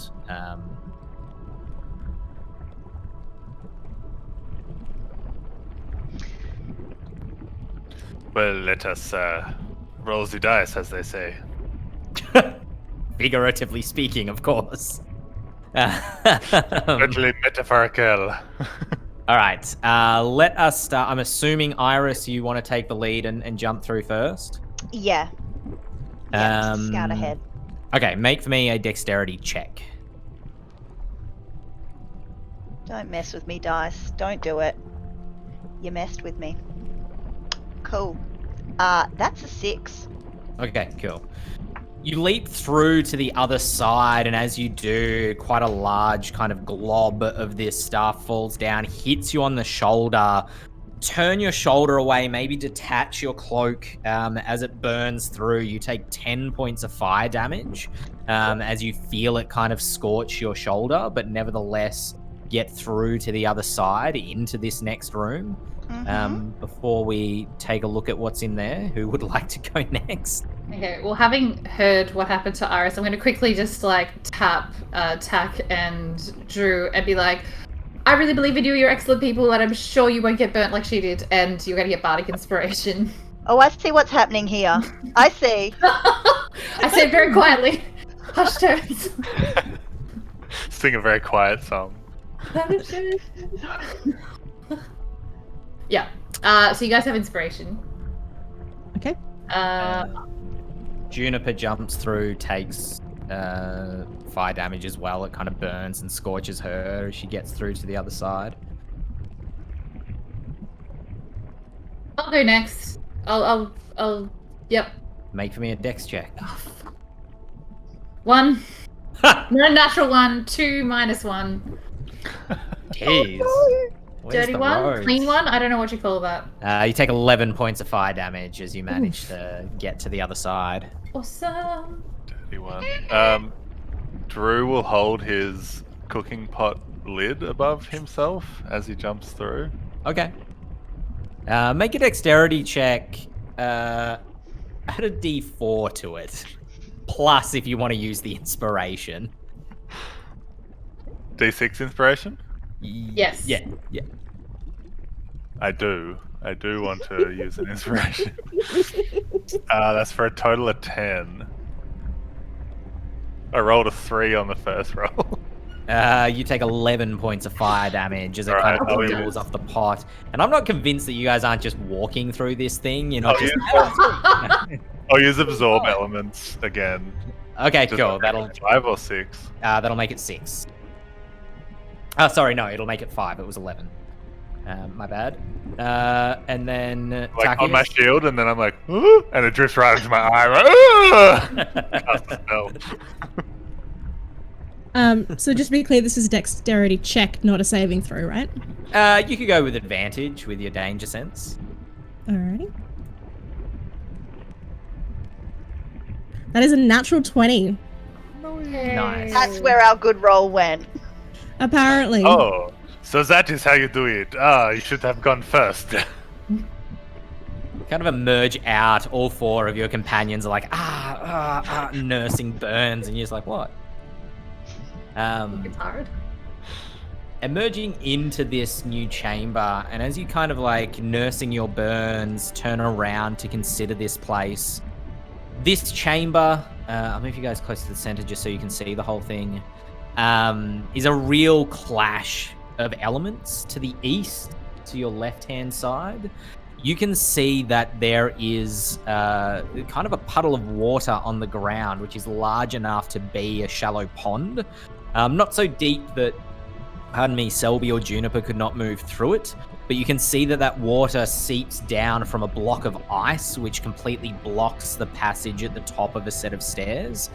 Probably Druid, you can tell almost instantly that that ice is magical just by the nature of its existence. The heat in this place is so, the kind of ambient heat is so palpable, you would have expected it to melt, almost instantly. And indeed, it is melting, but is magically sustained. You can kind of also see that there's like a pattern, a crystalline kind of pattern through it, as if the air itself is kind of frozen into place.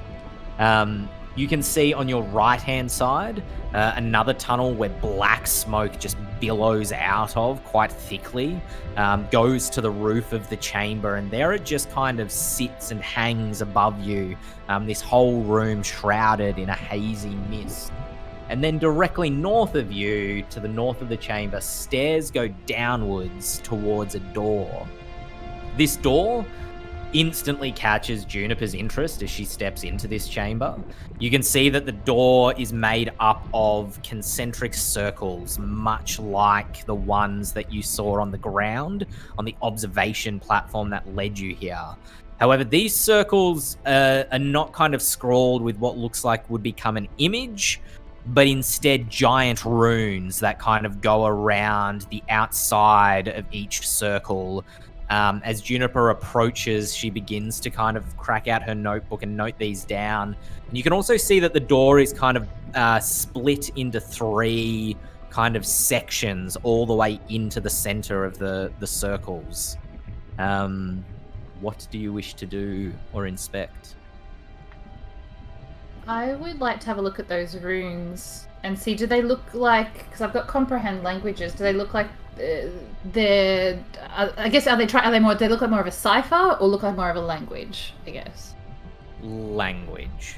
Then, yeah, I'm going to start touching them and trying to understand them and talking to Juniper while she's going through her notes and hoping we can, brains trust this. Sure. I'll kick out the good old sea magic from my Furbolg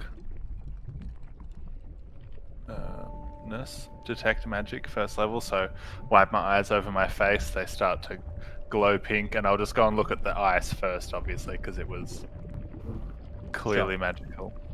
The ice is definitely magical. It looks like probably evocation magic would make the most sense to me off the top of my head, as if this ice has been kind of conjured into place by a wizard or someone who is magically talented.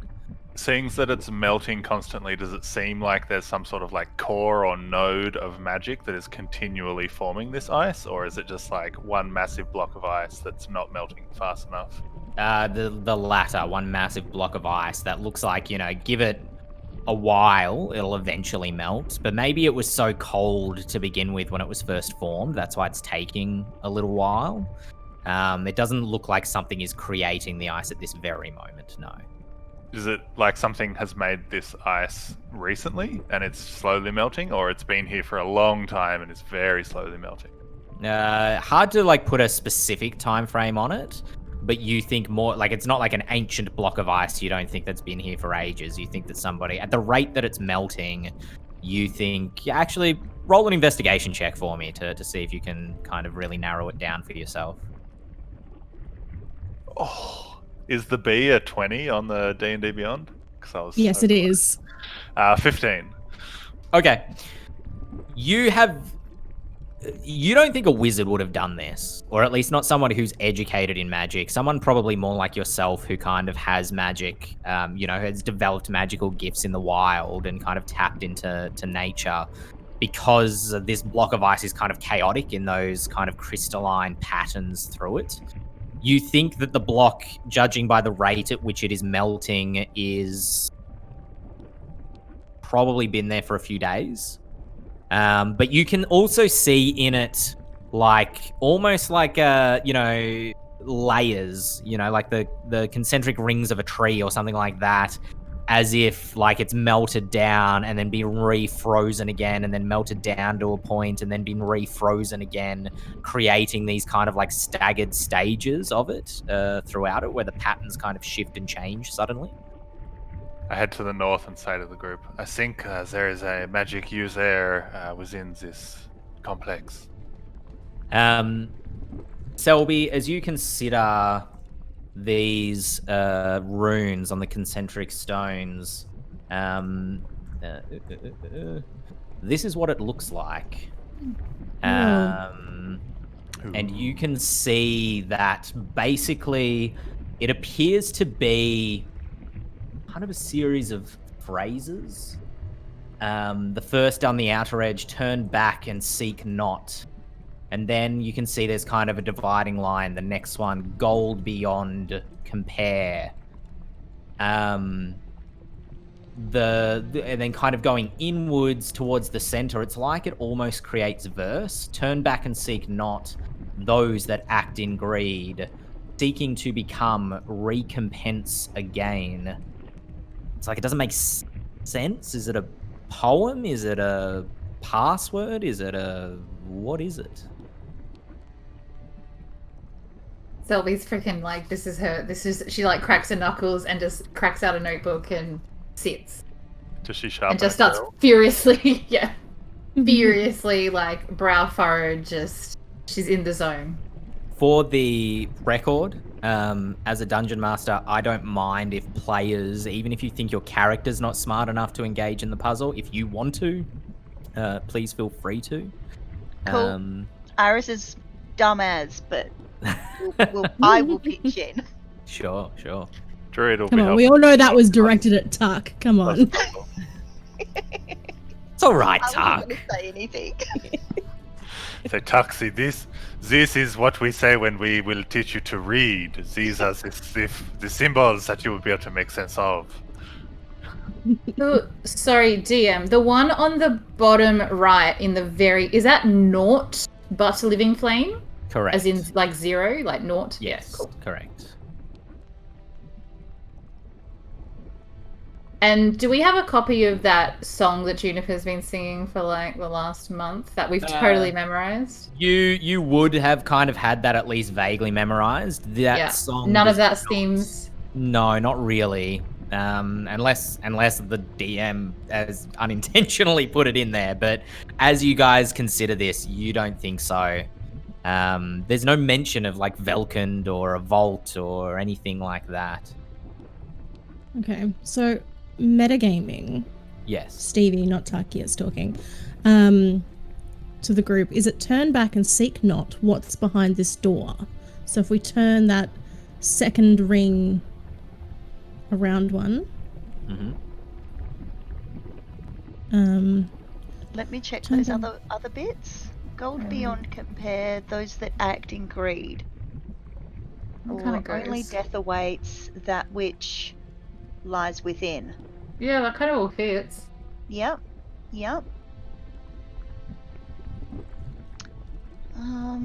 Do we think this thing will be rhyming? Perhaps in the iambic pentameter? Just to clarify, Full haiku. turn back and seek not waits behind this door, not what's behind not this door. what. Oh, Right. sorry. No, that's okay. Just reading it myself, going like, what?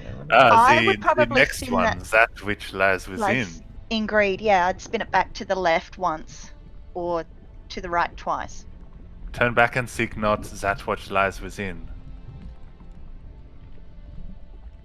As you guys rotate this for the record as well, we're assuming this is Tuck's kind of contribution, is to grab onto these stones and kind of grind them around, and as they turn, they lock into place, kind of suggesting that, you know, in the way that it is split into threes, it can't be kind of skew-iffed in any way, or at least it's meant to kind of sit like that.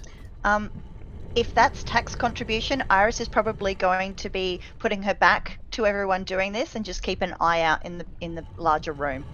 Okay. Make me a perception check. Oh dear lord.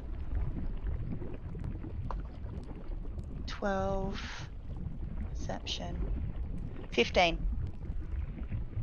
As you stand there, kind of like looking out behind you, the lava continues to dribble down from the threshold which you guys have just jumped through. You look across to that block of ice kind of sitting there, slowly melting. It's slick on one side, but there's nothing moving over there that really catches your attention. Smoke billows out of the left-hand side, and this place is kind of... There's movement here. Nothing jumps out of the shadow at you. In fact, it seems quite calm for the moment, except for the kind of, you know, unpleasant mix of sulfur and melting ice kind of in the air. And then you hear that sound. No, I'm just kidding. Sorry. A dog. Just kind of walks through. It's like, hello. Or it's just Takius. Who knows? A deep rumble that comes from beneath you, like deep beneath. As in the mountain itself? Yes. Oh boy. Fast puzzle solving good. Is it turn back and seek not that which lies within? Your reward shall... If we are going with the rhymes, then I would think it is turn back and seek not that which lies within. Never shall you need naught but flame again. No, naught but living flame. Sorry, that does not make sense. Turn back and seek not that which lies within. Never shall you... I think that's it, though. I think I would go never shall you need. Recompense again. It's rhymes. And it's got that spooky sort of malice to it. Old beyond compare waits behind this door, seeking to become naught but living flame? No. Yeah, I don't think we've got an AB. But then pattern here. only death awaits those that act in greed. Your reward shall be wildly rich indeed. I like that one. Can we? I choose that one. Cool. Rotating that around to the top. You can hear mechanisms kind of clicking and moving inside of the door.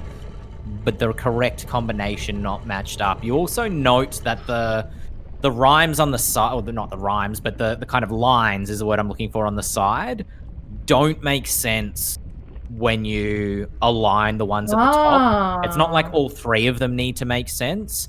You suspect just the one that you can read. Which, for the record, I said this to the group when I ran it during the convention as well. Part of the fun of this poem is literally watching all four of your heads go as you're like, reading the different lines. I think the middle should be Naught But Living Flame for the current top-down poem, because only death awaits those that act in greed. Your reward shall be Naught But Living Flame. Doesn't match up though. Guys, there has to be something else here. If Tuck's the one moving it, is there anything like with a safe? Is there any sort of like click? Like, is there a combination that seems to sit better and like recess more snugly? Make a perception check for me. Go ahead, Selby. Is it the number of the words? Like, is it the fact it goes like 5 words and then 4 words and then 3 words and then it needs to end in 2 words?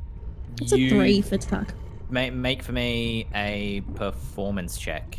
A performance check? I'll take it, I'm a bard. Like, Yeah. No, I mean that because it's kind of like, well, if this is a poem, then what is the structure of this poem? Oh, nat 20. Woo! The only thing I'm good at is being a bard. See, this is why I always play a bard. Because I should have just been a bard. After nutting this out for a few moments, you don't think that they have to rhyme. You think it's actually syllable based, not number of words based. Each line has 5 syllables in it. Okay. And all of the lines have 5 syllables in it. And someone's in the streams reading them. It's like, this one has 6. Does he know that? To my count, all of them have 5 syllables in it. So you don't think that it's kind of like, kind of based on the rhyming or anything like that. It's just kind of, getting it to make the best sense that it possibly can. Telling me there's no loophole here. It's just logic. I mean, look, the short answer is if you guys want to start, in terms of solving puzzles, start throwing investigation checks at it, you can. Or if you want to move on, like I'm not like, we sit on this screen till you solve it. I think the chat would find it very amusing to watch us go, huh? For about 4 hours. I think that would be a good time spent. Yeah, exactly. Okay, metagame is 8:02. Can we go to 8:05? And then if we still can't get it, that's the time. Because time pressure works well as well. Okay, cool. Should I go? Dun, dun, dun, Yeah, that's really helpful. I'll take what the hell does this mean for 200, thanks. What is this, like that maths and words game where it's got like the that is countdown. Countdown. Yeah. Well, I prefer 9 out of 10 cats does countdown. That's I love that. That's why I couldn't remember the name of the show. I was like, wait, that's the comedy one. So some of them obviously don't. Is the top one only death that waits? Those that act in greed, seeking to become wildly rich indeed. Seeking to become. Sounds good. It does sound good. That's why I suggested it. Wildly rich indeed. Yes. As you rotate the door around to that combination, it doesn't do it. No, I'm just kidding. It locks into place. Tax just board spinning the. A line. That could be amazing. Line splits down the middle of or he just sends area. all 4 of them rolling at once and see if they all like click at once. Wheel of just kind of like style. fall into place. Yeah. It's like, man, this is a terrible defense. As the doors crack open, opening inwards into what lies beyond, and it appears to be a very large kind of chamber. As you look into it, there's a rush of heat which comes out from inside, and you can see and kind of smell sulfur once again, and see the beginnings of like lava flows. How do you wish to proceed inside, if you wish to proceed inside? Is it dark from what we can see? It's kind of dimly lit in there, actually, after you take a few steps forward, and can see that it's, like it's like there's a lot of fires or embers or something in there. Tuck's going to bound up the stairs and just into the entryway and have a look around. Okay, cool. My dungeon exploring RPG self can't not look down the bottom right stairs before we go into these top stairs. I'm not saying like split the group or anything. I just want to peek down that stairway. Yeah, sure, no problem. As you head down into this chamber here, filled with billowing smoke, you can see that smoke is being produced by a kind of like a lava flow or a lava vent itself, which flows this way, but the smoke billows out this way. And you can see kind of like close to the ceiling where the smoke escapes up through a vent towards the sky. You can kind of see like grey light shining back down through that vent between plumes of smoke. Cool, go back to the party and tell them Imagine that. Druid looking in there going, and then just turning around and Exactly, yeah. walking out Just of the like- room. More books? Oh no, I did not find any treasures this time, just Oh. the way this smoke is escaping. Um, Perhaps we can escape that way if we need. As you step into this next chamber, Tuck at the lead, Selby, you kind of like step in and then just on the inside of the door see something on the ground that kind of glints at you, and kneel down and pick it up and turn it around, and it is a snow globe of Hill Cult with the glass kind of like cracked and broken on it. Tacius, as you enter into this chamber, like many of the ancient ruins built by the Yothnar, time has not been kind to this great hall. Deep cracks run along the floor, walls and ceiling, displacing the stone and allowing lava to pour into the chamber. Rubble lies grouped upon the floor, wide stone walkways pass kind of above the chamber, the ceiling itself very, very high above, and those walkways are held aloft on pillars that crumble rather with age themselves. The walkways look somewhat unstable, and there are places where they've already collapsed as well. The lava in these sort of channels that have formed for it oozes across the floor, slowly towards the massive vault doors on the other side of the chamber. Just going to take, Tacius, your token, just to show you guys the rest of the chamber, so that you can see it, but then I'll place you back at the entranceway. The doors into Velkund Fireblood's ancient vault that you can see on the other side of the chamber are absolutely massive in size, reaching 50 feet high and together are more than 30 feet across. The doors are deeply engraved with scenes of dragons, mountains, Draugr, and the Yothnar. Patches of solid ice still cover the corners of the doors despite the ambient heat in the hall, yet every moment the ice that kind of covers over slowly melts, and you can see those rivers of lava steadily creeping closer towards them, threatening to break the frosty seal on the doors. And you can see standing at the head of the chamber, kind of turning and gazing with some surprise as he looks back down at you, the Titan Lorgi, still bare-chested, tattoos that run up his arms, the tattoo of a serpent that coils around his chest and ends by coming over his shoulder with the head on his pec, still barefooted. And as he turns and sees you, you see kind of unmistakably a look of surprise on his face before he steps forward, puts a hand up and says, "Hail, friends." I did not expect that you would find this place, at least not so soon. But I am glad that you are here. It is good to be reunited once again.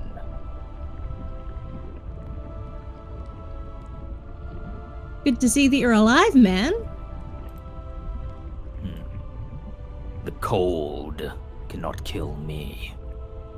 Iris is immediately suspicious and her hand just goes to her sword. I'm not pulling it yet, but I'm just like, we had to get through some shit to get here. How did you manage it? Kind of like holds up his hand, opens it, and flames appear in it. I suspect I had a distraction. You drawing the Woden's attention away from the mountain momentarily. As he arched his forces, the Draugr that follow him back towards you, I suppose I was able to sneak past and return here to this mountain. But I am glad. Return. I have seen this place when I have slept. It has called out to me. It is my birthright. My reason for being.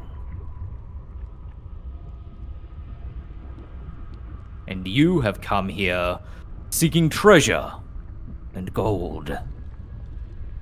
That, I'm sure the vault has to offer you in great amounts, if you can help me unseal it. And as he says that, you feel, each of you, another kind of rumble from beneath the floor as the whole mountain seems to shake or rumble, momentarily.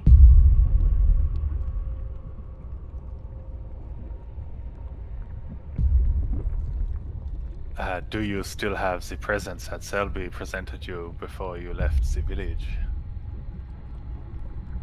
Kind of like reaches down towards like his waist where his pockets would be. I must have lost it in the snows. As you say, it is a hard journey to get here. I think Selby would be like, no, Drew, I've got it here. I'm just trying to. I just found it on the ground here. I think it just must have broke here. It's probably that door was quite heavy, so. I'm trying to figure out whether we can trust him or not. Of course we can. We helped Logie before, and at that point, Selby will call out. Like, again, we're really sorry you had to move. It's really not ideal. But this looks nice. This could make for a new abode, I guess. The lava in the channels slowly continues to ooze forward, and Logie, looking at you, says, "Yes, perhaps this would make a good seat of power. But power does not suit me. I am only here to serve." Who do you serve? Kind of turns and looks back towards the vault doors. He who has been trapped inside for centuries beneath this mountain. This mountain used to be frozen. The entirety of it sealed against him to keep him beneath it. But through the centuries, his anger has forced fire to the surface, and now he is ready to release himself. Sigurd, the living flame, trapped beneath the mountain for eons. I am the talon of the dragon, and the instrument of his will. And you hear again beneath you, and the vault doors actually kind of get hit with a bit of force, and you see the ice kind of crack across the surface of them. I'm going to turn to my companions and say, didn't we see a big picture of this Sigurd dragon? Yes, is Sigurd not bad? I do not think we want to make friends with him. I don't know, but the idea of releasing someone who's angry onto the world isn't great. The idea of releasing someone who's angry and can control fire or lava, doubly not good. Logie, why should we release this dude? I don't get it. Kind of turns back around and looks at you. He says, "You saw the chaos in Hill Cult. You saw what Craw did. The injustice he enforced upon the world because he felt that he could. Sigurd will rule. Dragons are our natural born leaders. They are gods upon themselves, and their will absolute.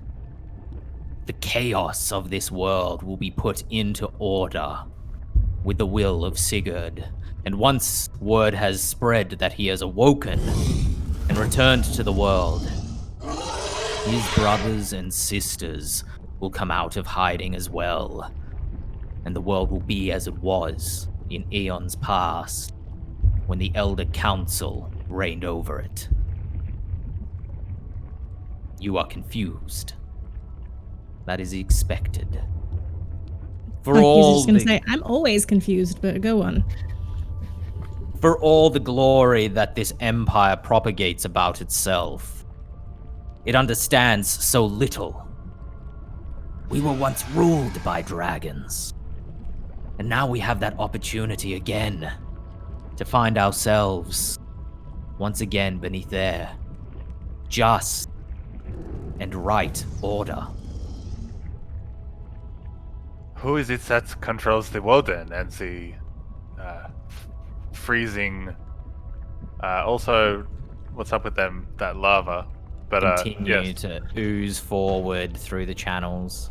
Who called them upon the settlements, the village? Was that another dragon? He kind of turns. Are you asking about the Drago? Sorry. Yeah.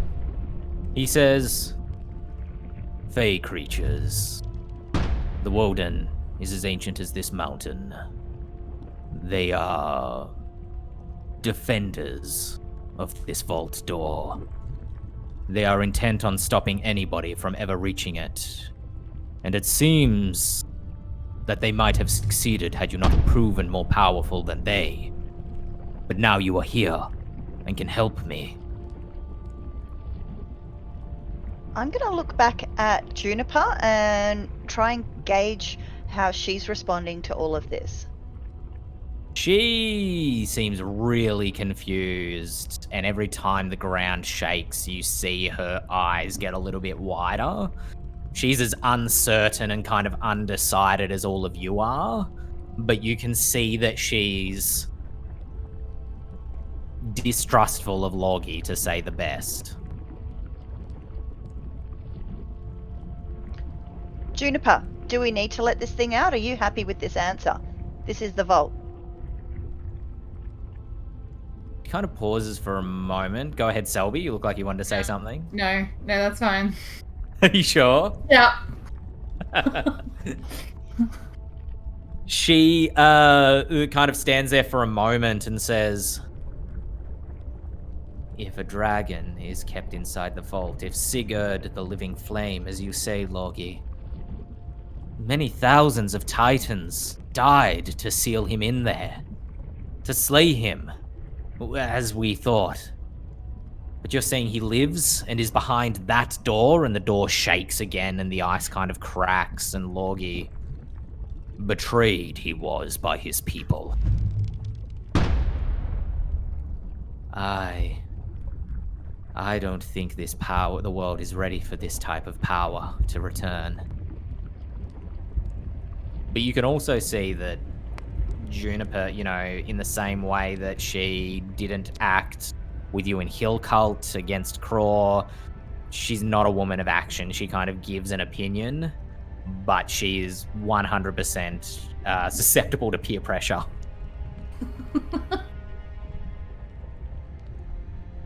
She almost looks like she wants to run at this stage, frankly. Selby's gonna go up and just walk up really slowly to Logie and try and be real calm, and I'm gonna hand it back over the snow globe and just say, "Look, I This is so beyond our thing. I think, though, if you look in the goodness of your heart and the light, you'll know that this is not the way, and surely there's another way we can make this right without releasing whatever... Let's be honest, there has to be evil behind that door. He kind of like takes the snow globe, looks at it. His fingers kind of close around it, and he puts a hand on top of the glass and he says, I am sorry I was careless with your gift. I will not lose it again. And you see him kind of stow it back into his trousers. Puts a hand on your shoulder, and being a Titan, he's a good 7.5 feet tall. You're a good, what, 3 feet tall? Yeah. So he kind of actually has to like get down on his knee as he's like having this conversation with you. Puts a hand on your shoulder. He's extremely warm and says, do not be afraid. I am here with you, and together we can bathe in the warmth that Sigurd will offer all that bow in his service. I do not think anyone should bow to another. Yeah, I don't bow to anybody. As much as I want the gold that's behind there, I'm not bowing to no dragon. Drew will move up, seeing that Selby is kind of disconnected from the party, just kind of close that distance a little. Maybe more onto the left. Yeah.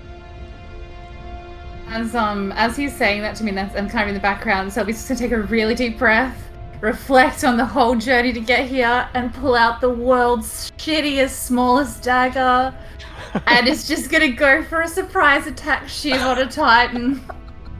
Make for Because me she a knows in her sleight heart of, that is good. make for me a sleight of hand check. Oh no! We've really corrupted her. Oh Oh no. It's either really good or really bad. It's a natural 1 and I have a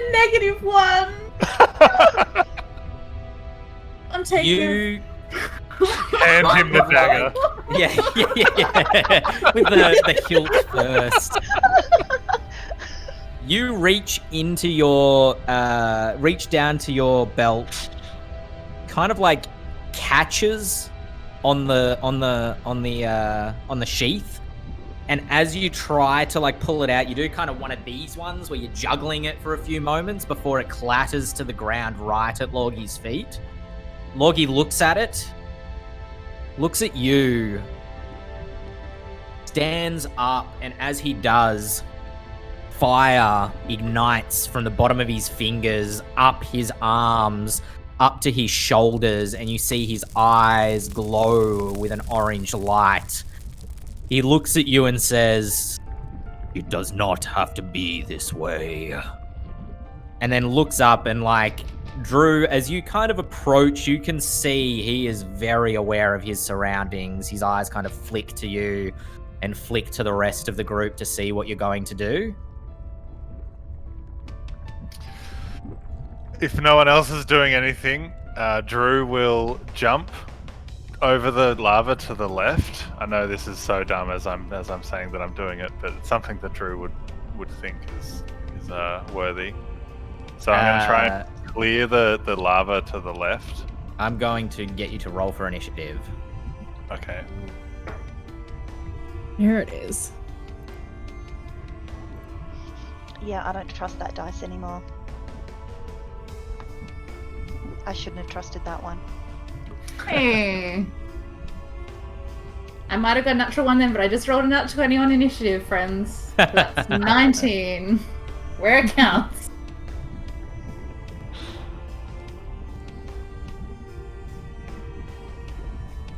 I got a 9. Rock got 11. 5. Cool. So was that Selby? What was your total? 19. Okay, cool. And then anybody else above 15? Above 10? 11 for Tuck. Cool. And then Druid?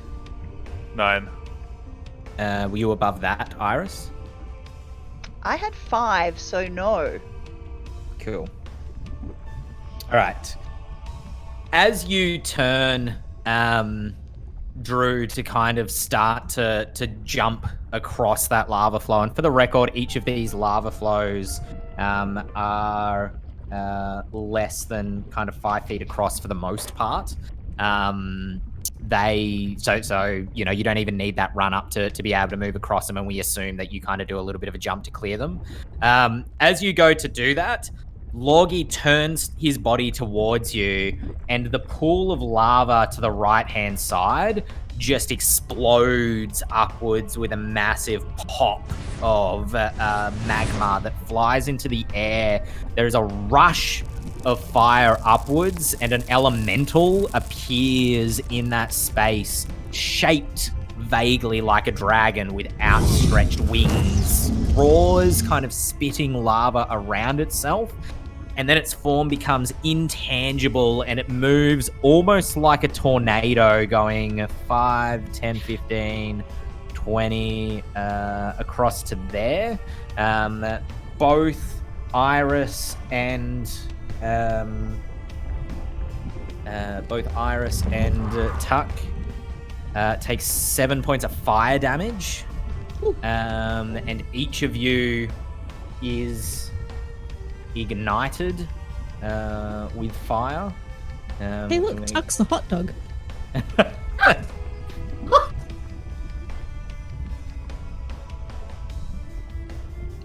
Hashtag hot dog Tuck. And this thing snaps its like jaws around as if trying to kind of swallow you. The first attack against Tuck, that is going to hit, doing 13 points of fire damage. Yep. And then an attack on Iris, which is not going to hit, as Iris, you manage to dive out of the way of this thing as it kind of lashes around. You can hear on the other side of the doors a kind of deep rumbling growl or roar muffled behind the ice, and the doors shake kind of with the same movement or tempo of movement as this elemental. That is going to bring us to Selby. Selby, with this sudden action erupting around you, what is it that you would like to do? I'll give you guys a bit extra on your Fog of War as well. Awesome. So, this is why people don't multi-class into two, like, things, hey? Definitely not 3. Yeah, sorry. So, just remind me, house rule on potions, was it that if I'm drinking the potion, it's a bonus action? No. I have heard that house rule before, No? but not one of mine. Not yours? Definitely, Damn. yeah. That's okay. Not a bad That's one. okay. I don't hate it, actually. It's not a bad one. Tell you what, if you can make a sleight of hand, if you can succeed a DC, let's say 12 sleight of hand check, then you can do it as a bonus action, but if you fail it, then it's your full action, so it's kind of taking the risk for the reward. Yeah, no, because I'm on -1, so I'm not going to go that way. Sure. And I'm in melee with this, so if I back away from this dude, right, it's an attack of opportunity as well. Depends on whether Presuming- he's still feeling familial about you. It depends on what you're going to do. But he knows that you tried to stab him.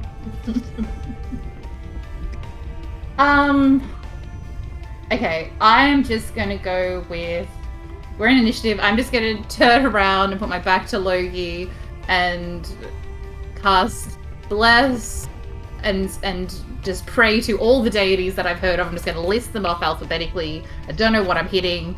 and just bless everyone. I can do it, including Juniper, with my last spell. Okay, cool.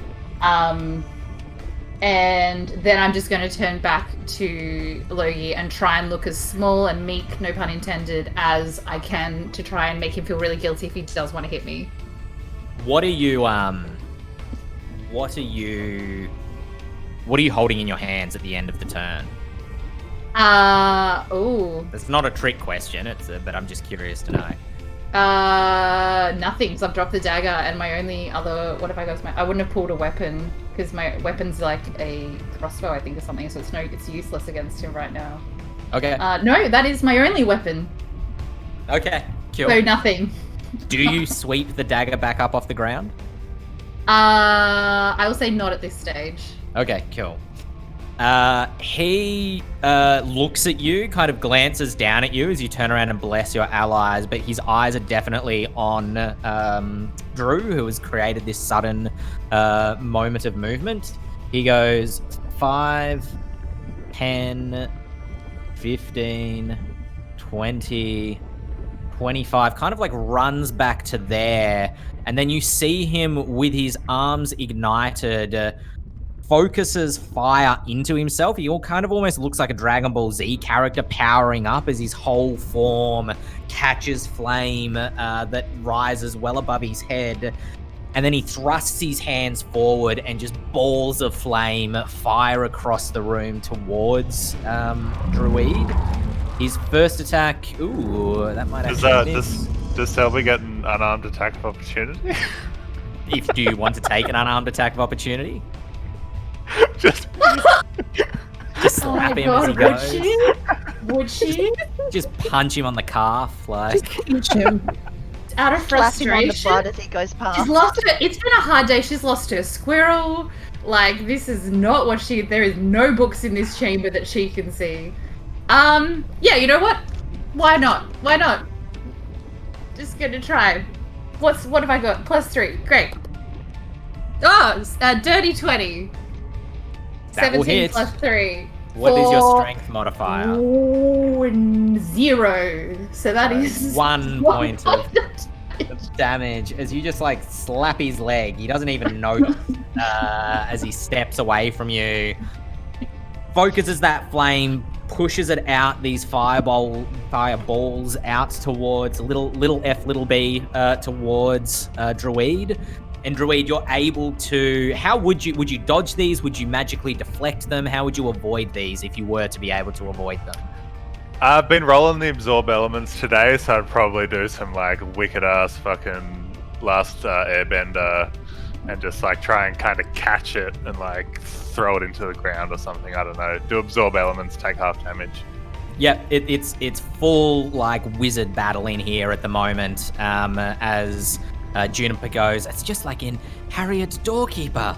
Kind of throw one bolt of flame, one scorching ray of scorching heat, you might say, off to one side, glance off the other one. The third one hits you, doing 8 points of fire damage, unless you want to use your reaction to absorb elements. Yeah, absorb elements. Cool, no stress.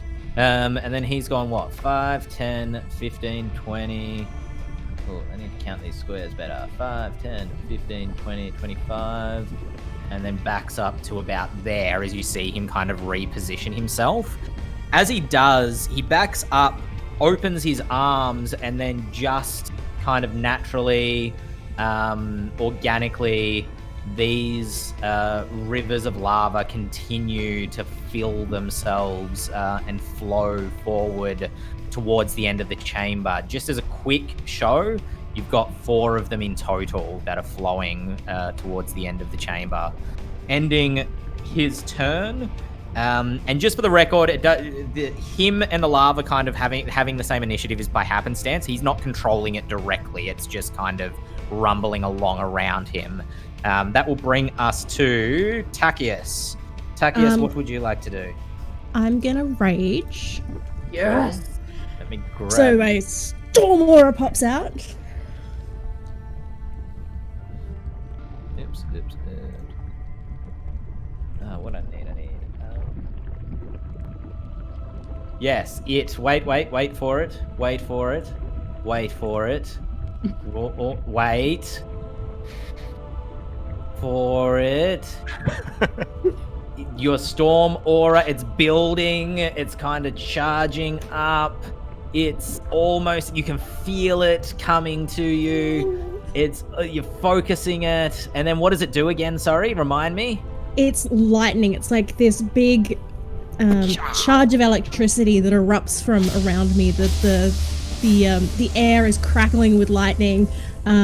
So if the elemental could make a dexterity save for me, that would be wonderful. Yes, absolutely. Just sorry to step in as well, because you're on fire. You take 5 points of fire damage at the start of your turn. Sweet, love that for me. Yeah. And it, what's the dex save? What's the DC? 14. Oh, okay. It fails by a point. Go for damage. Hey. So that is 4 points of lightning damage. Cool. And then I'm going to pull out my greatsword and attack it twice. Make an attack roll for me. That is what I'm good at. Bless. Well, that's going to be a 22 to hit, so I'm not going to need to add the bless to it. Yay! That will hit. And I haven't been adding my rage damage to this, so that's 8 plus 2 for my rage damage, so 10 points of damage on the first attack. Cool. Go for the second one.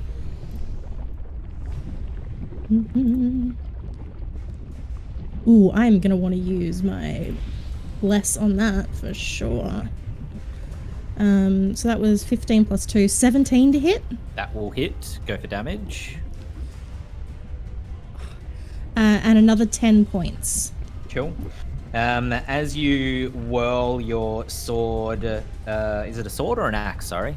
It's a sword. I know I put an axe in the art because Cool. I don't know. Funnily enough, I had my head down and I'm like, does the art have a sword or an axe? I know it's the opposite. Crap. As you swing that sword and it cuts through this thing, the lightning hitting it arcs up through its form, and you see the flame kind of like almost flare upwards and then diminish for a moment. The lightning definitely harms this thing. As the sword passes through it, it kind of slashes and bites into it, and this thing in draconic form kind of snakes its head back towards you and snaps its jaws. The air of the sword passing, kind of like, you know, when you brush a hand across the top of a candle, it's like the air current kind of passing through it. But the sword is not contacting anything physical. It's like you feel yourself, slicing away at this thing, diminishing it through kind of, strength and air pressure, and perhaps the edge of the sword kind of harming this thing's magical tie to the world. But it seems resistant to physical damage. I could have just said it's resistant to physical damage, but I like the big description. Noted. Anything else that you want to do? That is it for me. Okay, cool. That will bring us then into Drew's turn. All right, I will run directly north until I'm on the banks of the lava that's between myself and what's his name? Logi. And I'll say, I know you are hot, but let us see if you can handle this heat. And I will I'm surprised you didn't go with it. If you can't handle the heat, get out of the kitchen. Oh, that is what I said. Oh no, back one. Yeah, thanks. On that diagonal. And I will thorn whip this mofo. Kill. And let's see if I hit. Oh, natty 20, 26. Nice. Go for damage. 4d6. Oh, and D&D Beyond does it all for you? How handy. Hashtag not sponsored. Hashtag not all sponsored. 13 damage, and I'll pull him 10 feet towards myself into the middle of the lava, within 5 feet of myself. How's he like them apples? As you pull him into the lava, his feet kind of uncontrollably go splat, splat into the kind of shallow stream. And you see that his body ignites all the way up to his head, and he kind of cries, like grits his teeth, "Argh!" as his feet kind of plant, and you can see that his fire that kind of enwraps his body goes blue and kind of begins to diminish as the orange flames eat up at him from below. You can see his trousers kind of catch fire around his knees and start to burn away, and the skin around his legs begin to burn away. And then after a moment, he kind of adjusts and looks up at you, and smoke kind of like escapes out of the corners of his eyes. He's definitely hurt by it, but he seems resistant to fire damage as he kind of stands there and tanks it like a badass. As like the thorns from my druid staff are wrapped around him and I'm like struggling against him, and I'm like, this is not the way. We all deserve freedom. We should not have to bow to anyone. Cool. Iris, what would you like to do? Well, Just hold on. You take 3 points of fire damage for being on fire at the start of your turn. cool. That's not a problem. Okay, well, that kind of changes what I was going to do. I'm going to use my bonus action to get second wind, because I need some health. So that's 1d10 plus 5. Of course I roll low, so I get 7 back. Mm-hmm. And how far away from Logie am I? You are Far away. 5, 10, 15, 20, 25, 30, 35, 40. You're about 50 feet from him, within 50 feet. Okay, well, it looks like Fire Dragon Dude it is then. Cool, I'm gonna pull my longsword, and I am gonna go for 2 strikes on Fire Dude, knowing, well, having seen that he doesn't seem to deal with physical stuff. I'm just going, what else have I got? Mm-hmm. So that is, wow, first one misses with a 7. I'm assuming. Yes, it You does. have bless as well, don't you? Mm-hmm. Bless, bless, bless. 7. Hashtag bless. Choose your own deity. Yeah, that doesn't help. Sure. That takes it to an 8. Cool, and that one's done. Wicked. It's a nat 1. Cool. No, it isn't. No, it isn't cool. It's in fact very, very warm. Yes, Oh, indeed. boy. As you swing twice at this thing, kind of engulfing you, swinging around yourself, and just don't find purchase, don't even know really what to attack as the flame kind of licks at you and then retreats as you flail wildly around, not being able to make contact with it. Do you want to do any movement on your turn?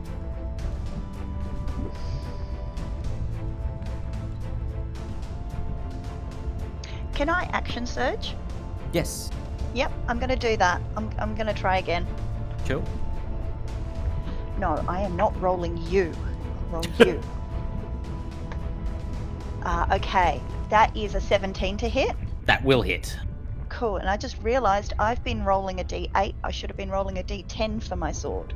Gotcha. Yep. Cool, that hasn't been a problem in the past. Promise I know how to play this game. Okay, so that is 9 damage. Cool. Which will bring it down to that, and then you get your second attack as part of action surge. Oh yeah. So that is 15 to hit. That will hit. Go for damage.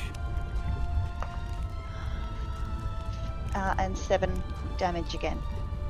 Cool, which will bring it down to that. As you slash away at this thing, what does it look like when you use your action surge? Is this just pure grit and determination? Is this a magical part of Iris kind of coming into play? So it almost looks like she's sucking up some air between her, and the air that she's sucking up is red misty form, like when she misty stepped before, and it just from the bottom up. Mm-hmm. Her eyes flash with a little bit of red, and she grips her sword a little bit tighter and goes for it again. Cool. And as she slashes through this thing, the fire kind of retreats away from her. As you kind of feel like you make more purchase this time. Flame kind of drags on the end of your sword as it comes out the other side of this elemental creature, and you can see that again, while the weapon has no physical purchase, the elemental is withdrawing away from physical attacks. It does not enjoy them, to say the least. Do you want to do any movement or stay where you are? Yeah, I will run towards Lorgie as far as I can. Gotcha. So, Cool. 30 feet. You go 5, 10. The elemental will take an attack of opportunity as you run away from it. I'm also going to use my reaction on that. Okay, cool. That attack will not hit. So I'm going to use Sentinel, my feat.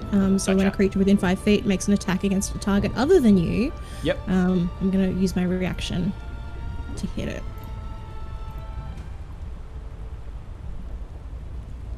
That is a 21 to hit. That will hit. Go for damage. So that is 12 plus 2 for rage, so 14 points of damage. Cool. To that, as you swing through this thing, it reaches out towards Iris as Iris flees away, and then as Tacius's sword passes through it, kind of reforms and grabs its attention back towards you, Tacius, as it moves back into your space. And then 5, 10, 15, 15, 20, 25, 30 to there. Mm-hmm. Cool, no problem. That will bring us to Juniper, who's going to go 5 feet that way, takes 2 shots at the elemental. She kind of doesn't really seem to know what to do with herself. Reactionarily fires 2 shortbow arrows. One of them, contacts the elemental, does that much damage to it, and then she turns, going 5, 10, 15, and kind of like leaps across the lava to there to follow where you guys are going. Brings us to the elemental itself, which focuses its 2 attacks onto Tacius. First attack is going to hit, doing 9 points of fire damage. Yep.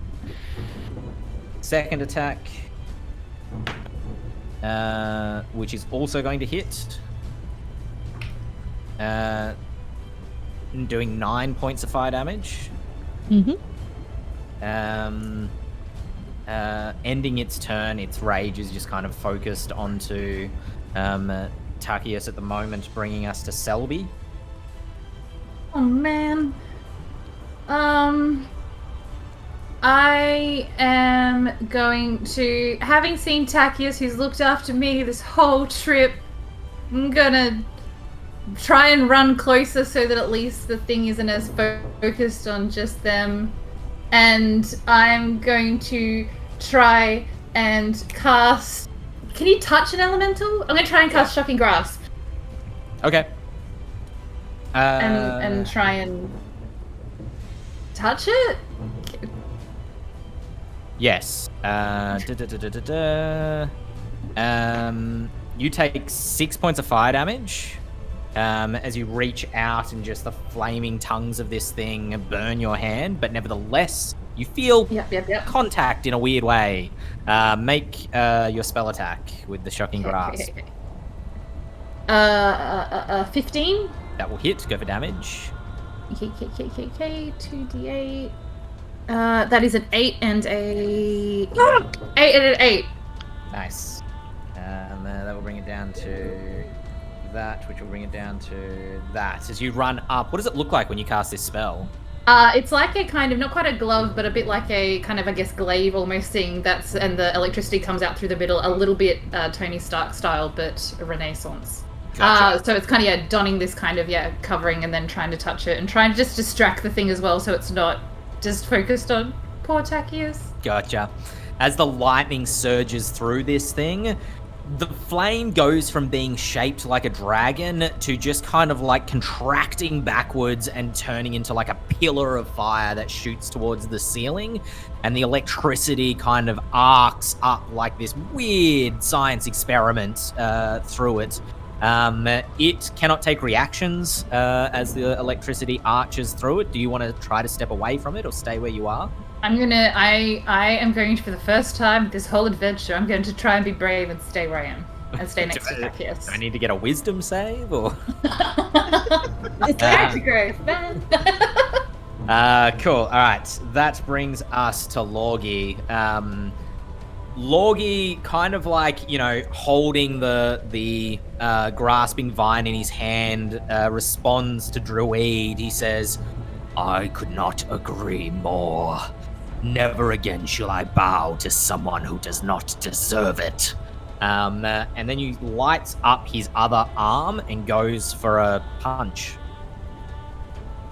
When I find his stat block, there it is. His first attack against Druid is going to hit. It is going to do 10 points of bludgeoning and 3 points of fire damage. Protective shield Cool. for reduction by 4. Cool. So it goes to 9 points of damage in total.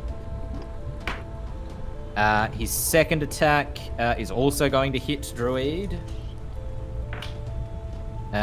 Doing 6 points of bludgeoning, 2 points of fire damage.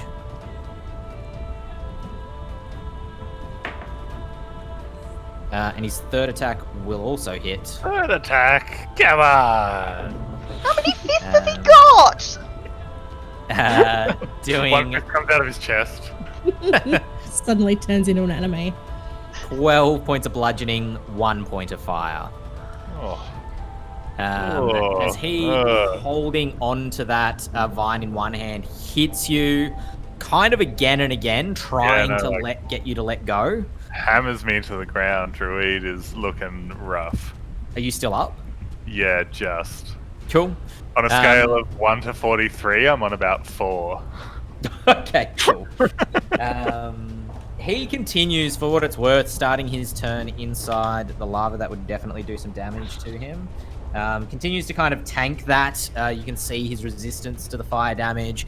It harms him, but as you kind of weaken as the vine is wrapped around him, and he looks up to see Iris approaching towards him, his form disappears into a pillar of smoke. He just kind of sucks backwards out of where he's standing and reappears there towards the other end of the chamber, turns around and begins to run, get him roughly to there as he moves, like I say, deeper into the chamber. 10, 20, 30, 40, move into there. As he moves away, these pillars of lava or these streams of lava each continue to fill up more and head towards the top of the chamber, bringing us to Tachius. Yep. I believe I take fire damage at the top of my turn. 10 points, in fact. Question, is it a full action to put myself out? Did this the other day as well. Dexterity check. If you fail the dex check, it won't use your action, but it won't put the fire out. If you want to do it as a bonus action, is what I mean to say. If you want to do it as an action, it automatically puts it out. Okay. In that case, I will. I'm not looking good. I'm going to step back about 10 feet. Where do you, this way or northwards? Northwards. Cool. Backing 10 feet to there. And then I'm going to use get an attack of opportunity. Yep. And then I'm going to use my action to put the fire out that's on me. Yep. And as I'm stepping back, am I able to activate my storm aura for the bonus action? Yes. As I'm moving backwards? Cool, so it needs to make a dexterity save, please.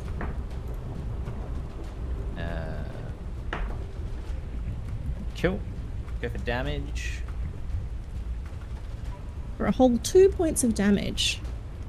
Continues to shock this thing as it appears trapped in this kind of electrical current from both you and Selby. Okay. I'm just going to move maybe another 5 feet in. He's sort of panting and he's looking very burned. Very burned. Gotcha. Cool. That will bring us, that was Takius, to Drew. Drew will cast Cure Wounds on himself. Mm-hmm. For that good touch. Getting 13 health back. Still looking like a pile of hammered excrement. And then look around. I guess, like, move up towards those rocks, like slide past that pillar. Yeah, Just move north, kind of try and keep 10, Loggy in sight. 15, 20. 20 so far. Do you want to keep going? Yeah, one more block. Yeah. Yeah. Cool. Just like spitting a couple of teeth out on the way. Bringing us to Iris. Iris, at the start of your turn, taking 7 points of fire damage. Okay. Cool. Yep. Everything's fine.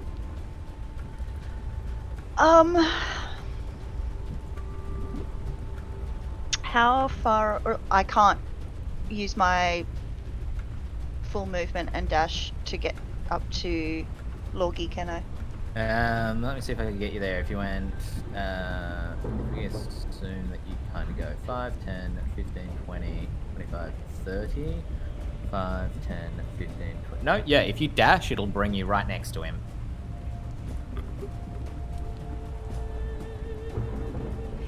Can I get within 10 feet of him, please? Yeah. Yep. Puts you to there. Yep. And then Iris is gonna yell out, Loggy! And she's gonna take the face coverings off from her face, and underneath is this grey, scarred, hideous sort of skin. And her teeth are bared and pointy. And she's gonna whip her hands out, dropping her longsword, and her fingers are gonna extend into long, sharp points. And she's gonna say, we don't want to do this, Lorgie, but what you're trying to do is not okay. Stop it now. And that's my turn. Okay, great. As he turns around to consider you. Juniper, on her turn, is going to go 5, 10, 15, 20, 25 to there. Before moving, she turns around and takes 2 shots at the fire elemental. Well, I'll have to double check her stats to know if that second one hit. The first one definitely misses. She's kind of panicked as she kind of vaguely takes 2 shots and then runs with the rest of the group. Both shots, as it turns out, missing. And then she turns and runs to that point there. She kind of doesn't seem to know what she's doing, but she's like, everybody's going this way, so off I go. Which will bring us... That was Juniper back to the elemental, which is going to turn its ire. The lightning kind of binding it dissipates. The elemental's form reforms into this draconic shape. It is smaller than it was a moment ago. It kind of moves sluggishly. You see it kind of shake its head. And as it does that, there's another boom from the other side of the door. And then it simply steps forward into Selby's base. Selby, you catch fire, taking 3 points of fire damage. Mm-hmm. It is going to attack you. Its first attack is going to... What are you on the AC? That is not going to hit. And then its second attack is also not going to hit. What do you do to get out of the way of these attacks? The joy of being small. Just duck dodge.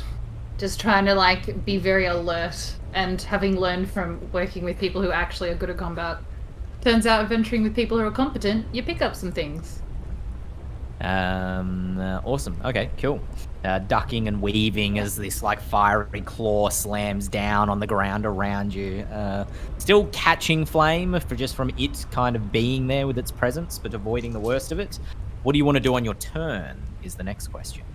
So, question about Lorgie from our previous dealings. Would I know, or am I aware, is he like possibly, I don't know, a fiend, fae, aberration, celestial, elemental, undead? Any of those? You can make for me a free Arcana check. Okay. So won't use your action. 17. 14 plus 3. Nah. Maybe he's on the path to becoming an elemental, You've maybe heard stories, I think they would mostly be for Selby, of, common folk transcending themselves through magical means, kind of like what Druid can do, except that he can turn back from a horse. He's not stuck as a horse. So it's possible that Lorgie is in a transcendency state where he may transcend into being an elemental, but you have no factual basis for that, and you kind of don't think he's one now. Okay. Cool. Then that plan is gone. Okay, well, I'm just going to... That would have been a really clutch plan if that had worked. That's okay. I knew it was not very likely. I'm going to then just turn back around and yell out to Tack to be like, go and protect the others. I will try and handle whatever this is, and I'm going to just again try and shocking grasp this thing again. You take 6 points of fire damage. Yeah. And what is the... Then that was a 16 plus 6, so 22 to hit. Yeah, you had me at 16. Great. Go for damage. 7 and... Oh, another double 7. 7 and 7. 14. 14. Okay, cool. This thing is starting to look pretty rough now as you reach out, send that lightning shocking up through it again. Again, the form disperses from this draconic shape into kind of like a inferno, like a hurricane of fire. And as it does that, shrinks back away from you again. You could move away from it without incurring attacks of opportunity if you wished to.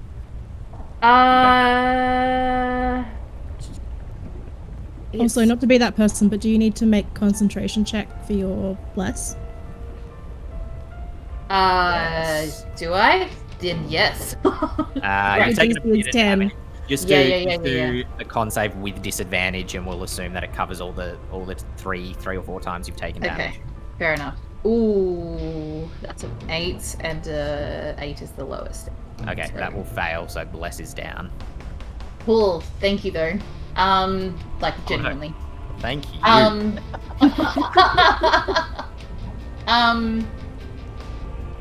Oh god, do I want to move?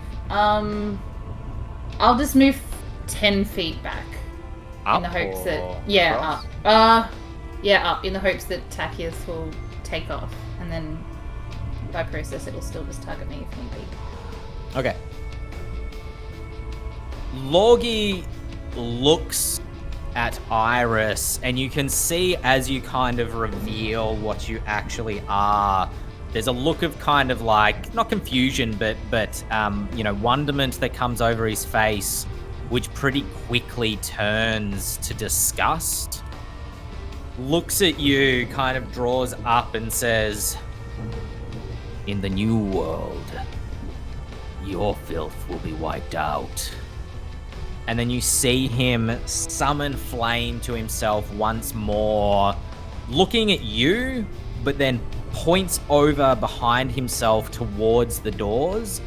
And at the center of the doors, a fireball explodes outwards as he casts fireball against the vault doors. Give me half a second to roll damage for that. That is... cool, is going to be that. As he does that, the ice begins to crack and shrink around the vault doors, and then he kind of what's he gonna do here? Turns back towards you. I don't think he's got any sort of bonus action he can use having done that. So just kind of like turns back towards you and then puts his arms up as if ready to throw down. And as he does kind of put his arms up and get ready to throw down, Iris, you standing mano a mano with him, lava continues to sneak upwards around you, almost reaching the vault door. And in fact, the furthest river hits the door and the ice there begins to shrink smaller again. Bringing us to Tachius.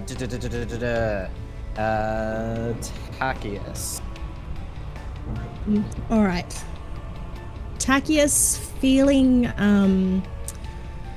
feeling Selby's bless dissipate, he's going to put a hand on her shoulder and say, "It would have been nice to learn how to read, but maybe you can write a story about me instead."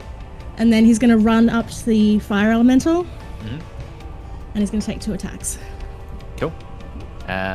Make your attacks.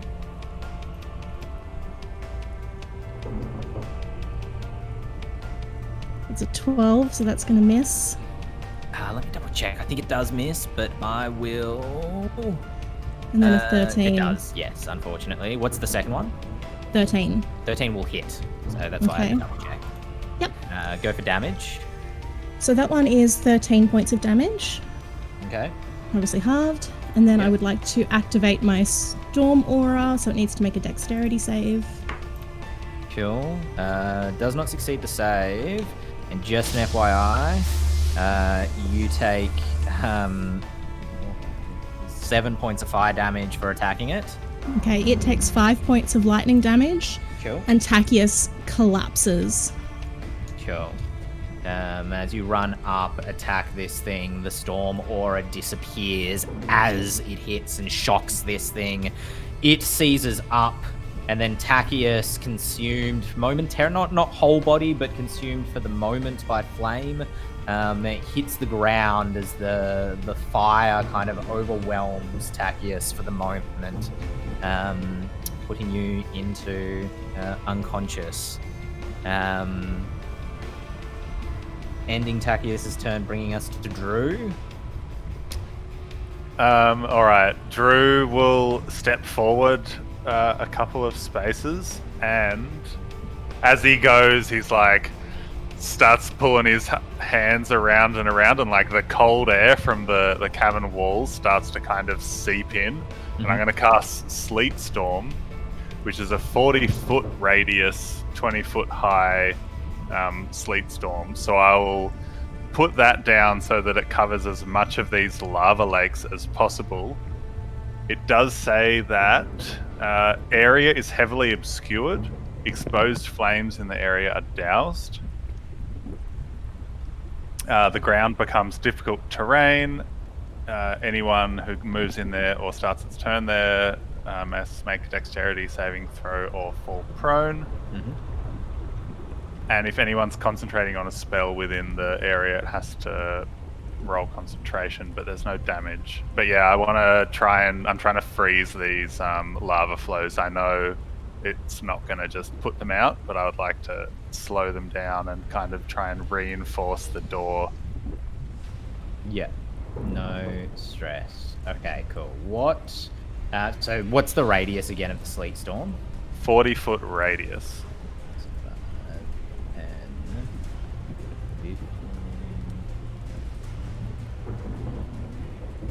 10, 20,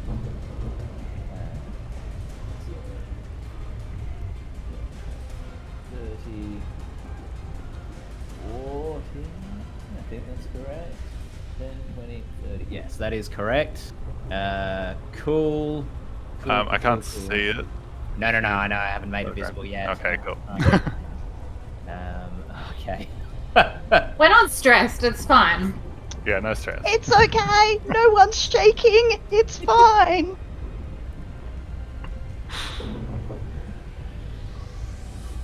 And yeah, my eyes just glow like the iciest white blue. I say, you can't handle the heat. Stay out of my kitchen.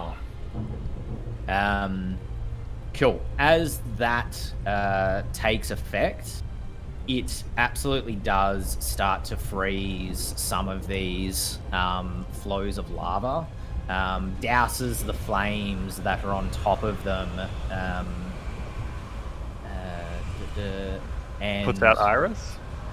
yes, it would actually. That is correct.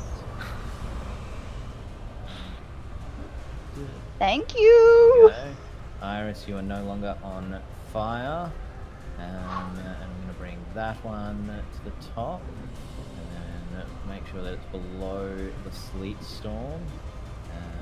Cool. Alright, let us go with that for the moment. As yeah, pretty much these things retreat all the way back to the bottom of the sleet storm again. That one's outside of the radius. That one's kind of getting there, but let's take it back one more time. And then this middle one here, I'm going to select it. This one. Like that. Okay, cool. So yeah, it just kind of freezes them momentarily as the storm whips around. Cool. Do you want to do any further movement? I will, actually. I will move up. I already moved 10, didn't I? Yeah. If I can, yeah, I'll move up so that I'm within range of old Logie.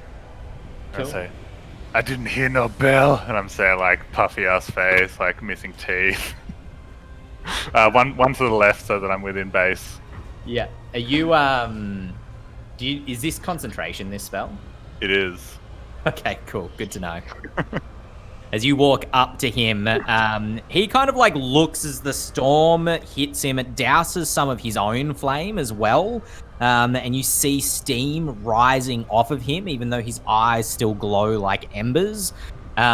He looks at the door. The vault door is massive in front of you, and you could see as the lava was hitting it, cracks of ice kind of coming off of it. This door etched in deep detail with images of dragons across the top of it, Draga that kind of march across the bottom, Yothna fighting against the dragons. And you realize as you look at it that it basically tells the whole story of the Vault of the Living Flame, of Sigurd's imprisonment at the hands of the Yothna and the Draga who then protect the mountain from would-be trespassers like yourselves. And yet, with that sleet storm now dyeing the lava and the embers back away from it, the ice stops cracking for the moment. Logie turns his attention towards Drew, but it's not his turn. And Iris, it is yours. What would you like to do? I want to use my movement to go behind Logie. Cool, going 5, 10, 15 up to there, or 15 across to there. Back one. Cool. Yep. And I want to try and grapple him. Okay, cool, no problem. Make for me an athletics check. +5, bitches. Ooh. 25. Ooh, wow. They had to work for me at some point. You managed to get up behind and grapple onto him. Oh my god, I can hear my heart in my ears. Jesus Christ. Go ahead. I want to rouse my blood hunger and whisper in his ear and go, we've been here a lot longer than you have, and we will be here until after you are dead and buried! And I sink my teeth into his neck. Make an attack roll for me. Dirty 20. Ooh, nice. Go for damage. Oh, God. Sorry. That's alright.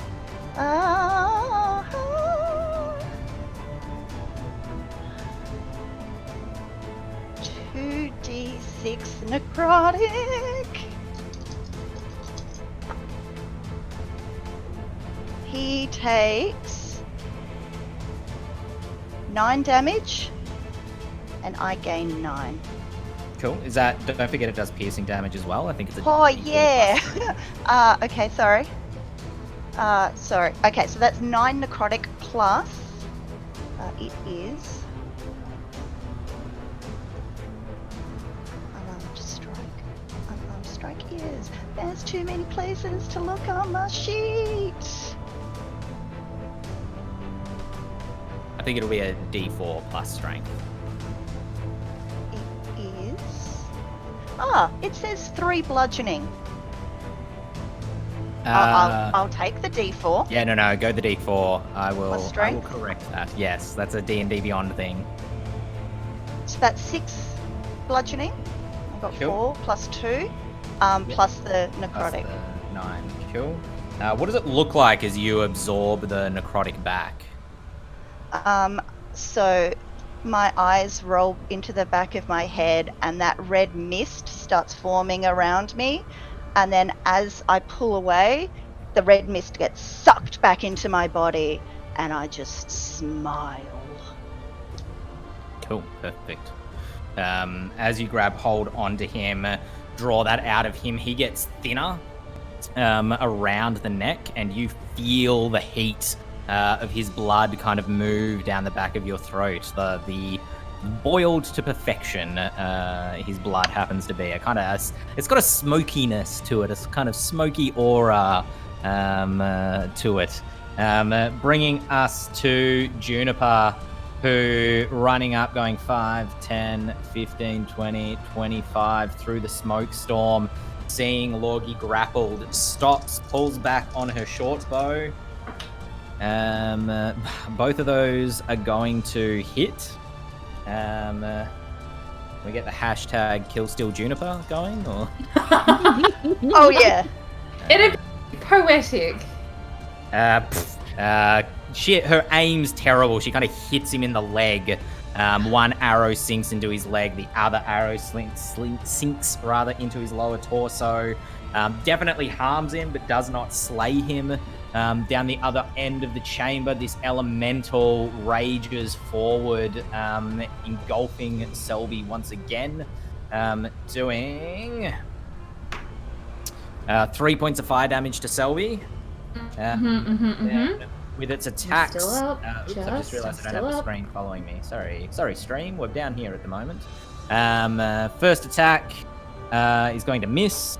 And its second attack is also going to miss as it strikes at you twice, attempts to kind of grab you in its jaws, but you can feel it's not as hot as it was before. Selby, your response at the start of your turn for being on fire, you take a point of fire damage. Okay. Awesome.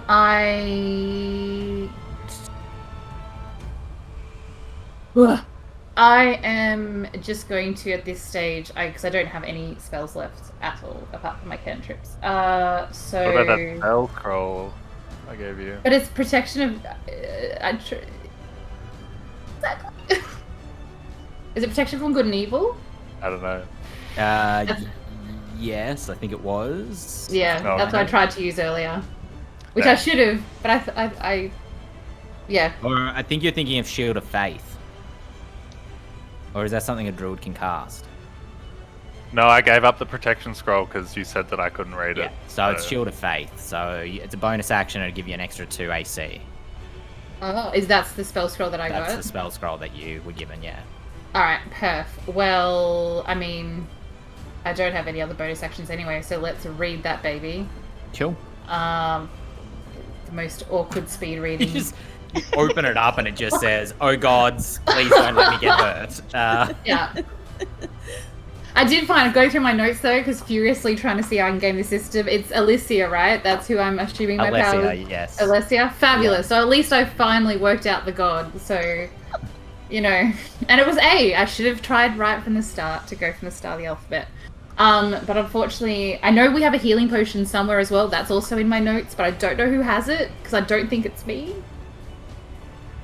Unless someone. Yeah, I think I kept that one. I didn't give it to anyone. That's cool. That's cool. I can do a medicine check in a second. I just need to get rid of. I mean, I don't think this is going to. How far away is Logie from me right now? He's a distance from you. Like more than 120 feet. 5, 10, 15. I don't think it's heavily obscured inside the sleet storm, So isn't I'm it? able to see it anyway. It is. Yeah, That's and fine. technically Juniper wouldn't have been able to shoot her arrows either, but that's all right. She's a halfling. She's got good aim. She's underneath the sleet storm. She's like, You would not be able to see to where he is. Yeah. Cool, sweet. Then I'm just going to go with my old faithful and try and feeling that this thing has got considerably smaller, and knowing that I need to get some kind of aid to Takius as soon as I can, but I need to get this danger out of the way. Yep. I can remember my ABCs of first aid school. That is a 17 to hit Yeah, that'll hit him. with shocking grasp again. Yep. 2d8, another an 8 and a 4, 12. What does it look like when you destroy this thing? Same thing again, and just really I can feel like the the thing like busting, like everything, every kind of inch of power. This is not what I made these things for. Like it was just for playing around with weird bugs at home. So it's just a lot of concentration and pain, but trying to think of the greater good. Kill. It burns up as electricity surges through it and reduces it down to just a flickering flame on the ground before it goes out and leaves a black mark. You do take a final 3 points of fire damage as you have touched that thing, but it is nevertheless gone for the time being. Cool. All good. I'm staying with Tack. Cool. That will bring us to Logie up the other side, who is going to... So he's still grappled. Yep. Sorry, that was all. Cool. I'll be quiet He now. throws like an elbow back at you. That's not going to hit as you kind of duck around to the other side of him. He tries to attack you from the other side with your armor class of 15. 15. Oh, I don't think that will hit either. And then his final attack will not hit either, as he kind of just flails around trying to get you. You just proving too quick for him, or him hitting on the armor as you hold him at arm's length, literally. He then misty steps again, turning into a pillar of smoke, and appears on the other side of Druid. And I've just realized, I apologize, chat, again. I did not have the screen with me as all this was happening off screen as Selby's panicking, going shit. Bringing us, the lava does not proceed at this point, just frozen kind of in place by the sleet storm. Bringing us to Takius for a death save. Ooh, first death save. Let's see how this goes. That's a fail. Cool. Drew. and then we had those good berries. Wolf. Damn wolf.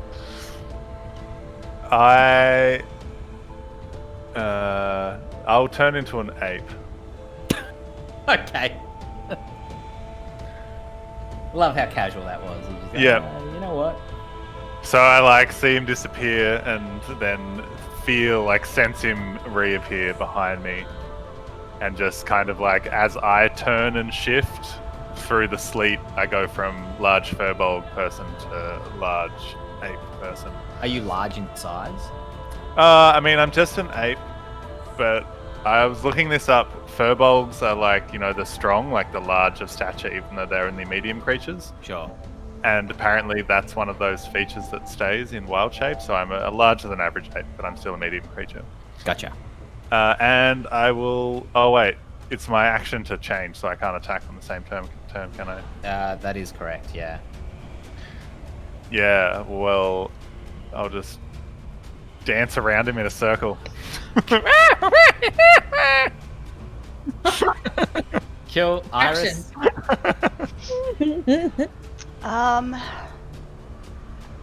Iris is pissed because now that she's been so good around these guys. Like, she's been hungry and she hasn't drunk any of them because they're her gold.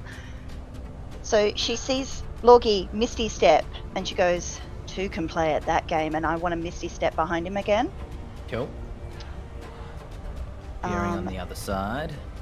Sorry, behind him. Up here? Yeah. Cool. And I'm going to attempt to grapple him again. Cool. Make an athletics check.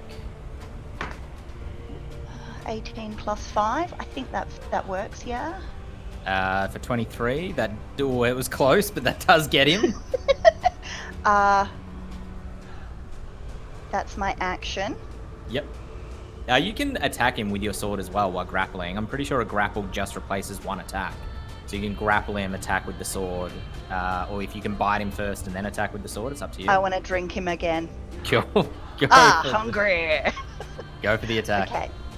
So, the attack is a d4 plus strength, so that's 3 bludgeoning. Oh, sorry, 3 piercing. You gotta roll to hit him first.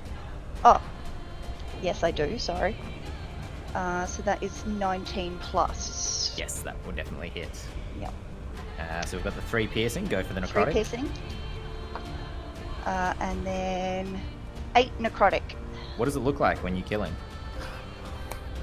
Oh! Hey! Oh! So Iris is drinking in time with his heart beating, and then suddenly she just pulls away and lets him go. Cool. He sinks down to the floor, steam and smoke still escaping from his kind of like, neck wound as he hits the floor, appearing drained, kind of gaunt, and slightly kind of shriveled up. His tattoos die down and just steam and smoke rises from his body. Iris is just wiping the corners of her mouth and putting her face coverings back in place. Cool. Make for me, Selby, a quick medicine check onto our barbarian. Amazing. 18. Stabilizes. And as you guys stand in there, even once the sleet storm is finished, the lava flows remain frozen and do not proceed towards the door. What do each of you do kind of in the next couple of hours to a day in this chamber? Or the mountain as a whole, I suppose. Just quickly, wish I said this before I turned into a monkey, but Drew definitely says, apes together strong, at some point there. Yeah, great. And I would, once the storm drops, I'd run over and drop a healing word into Tack. Yeah. And a healing potion and all the things. Anything I have on me that is vaguely first aid, I am just like, every bandage I have, I'm putting onto Tachius. Cool. Alright. Tachius lives through this experience. Definitely. When I open my eyes and I see Selby, I'll go, did I do it? Did I kill it? Yes, you did. In my book, you will. Yes. Thanks. I need to sleep. Shh. I screech. Really like. The mountain, the lava flows kind of refrozen. The volcano continues to kind of bubble on, but the vault itself remains sealed. Traveling from the vault, empty-handed except for the treasures that were found along the way and the story of what was told. Over the next few years, Juniper Longstride spends her time writing novels and dissertations about the intense dangers of traveling into the Winter Ranges. In her published works, she insists that her journey did not lead her to any vault or treasure, and that she does not believe that one exists. She strongly advises against anybody ever risking the journey chasing after stories that have proven themselves to be, as she claims, simply mythology. There is no mention of Lorgi, of Craw, or of Sigurd, the living flame, in any of her texts. What do the next few years look like for Selby? That just changed it, knowing what Juniper did. She's definitely going to lean more into the bardic life. Adventuring life is not for Selby. She's definitely, for sure, she's going to go more into the entertainment realm. Try and write maybe kids' stories based off her adventures, I think would be a better fit.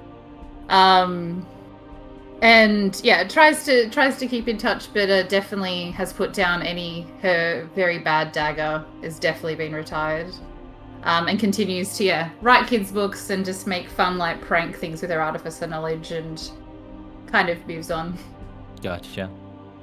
Tacius. What does the next period look like for Tacius? How is Tacius changed by the journey?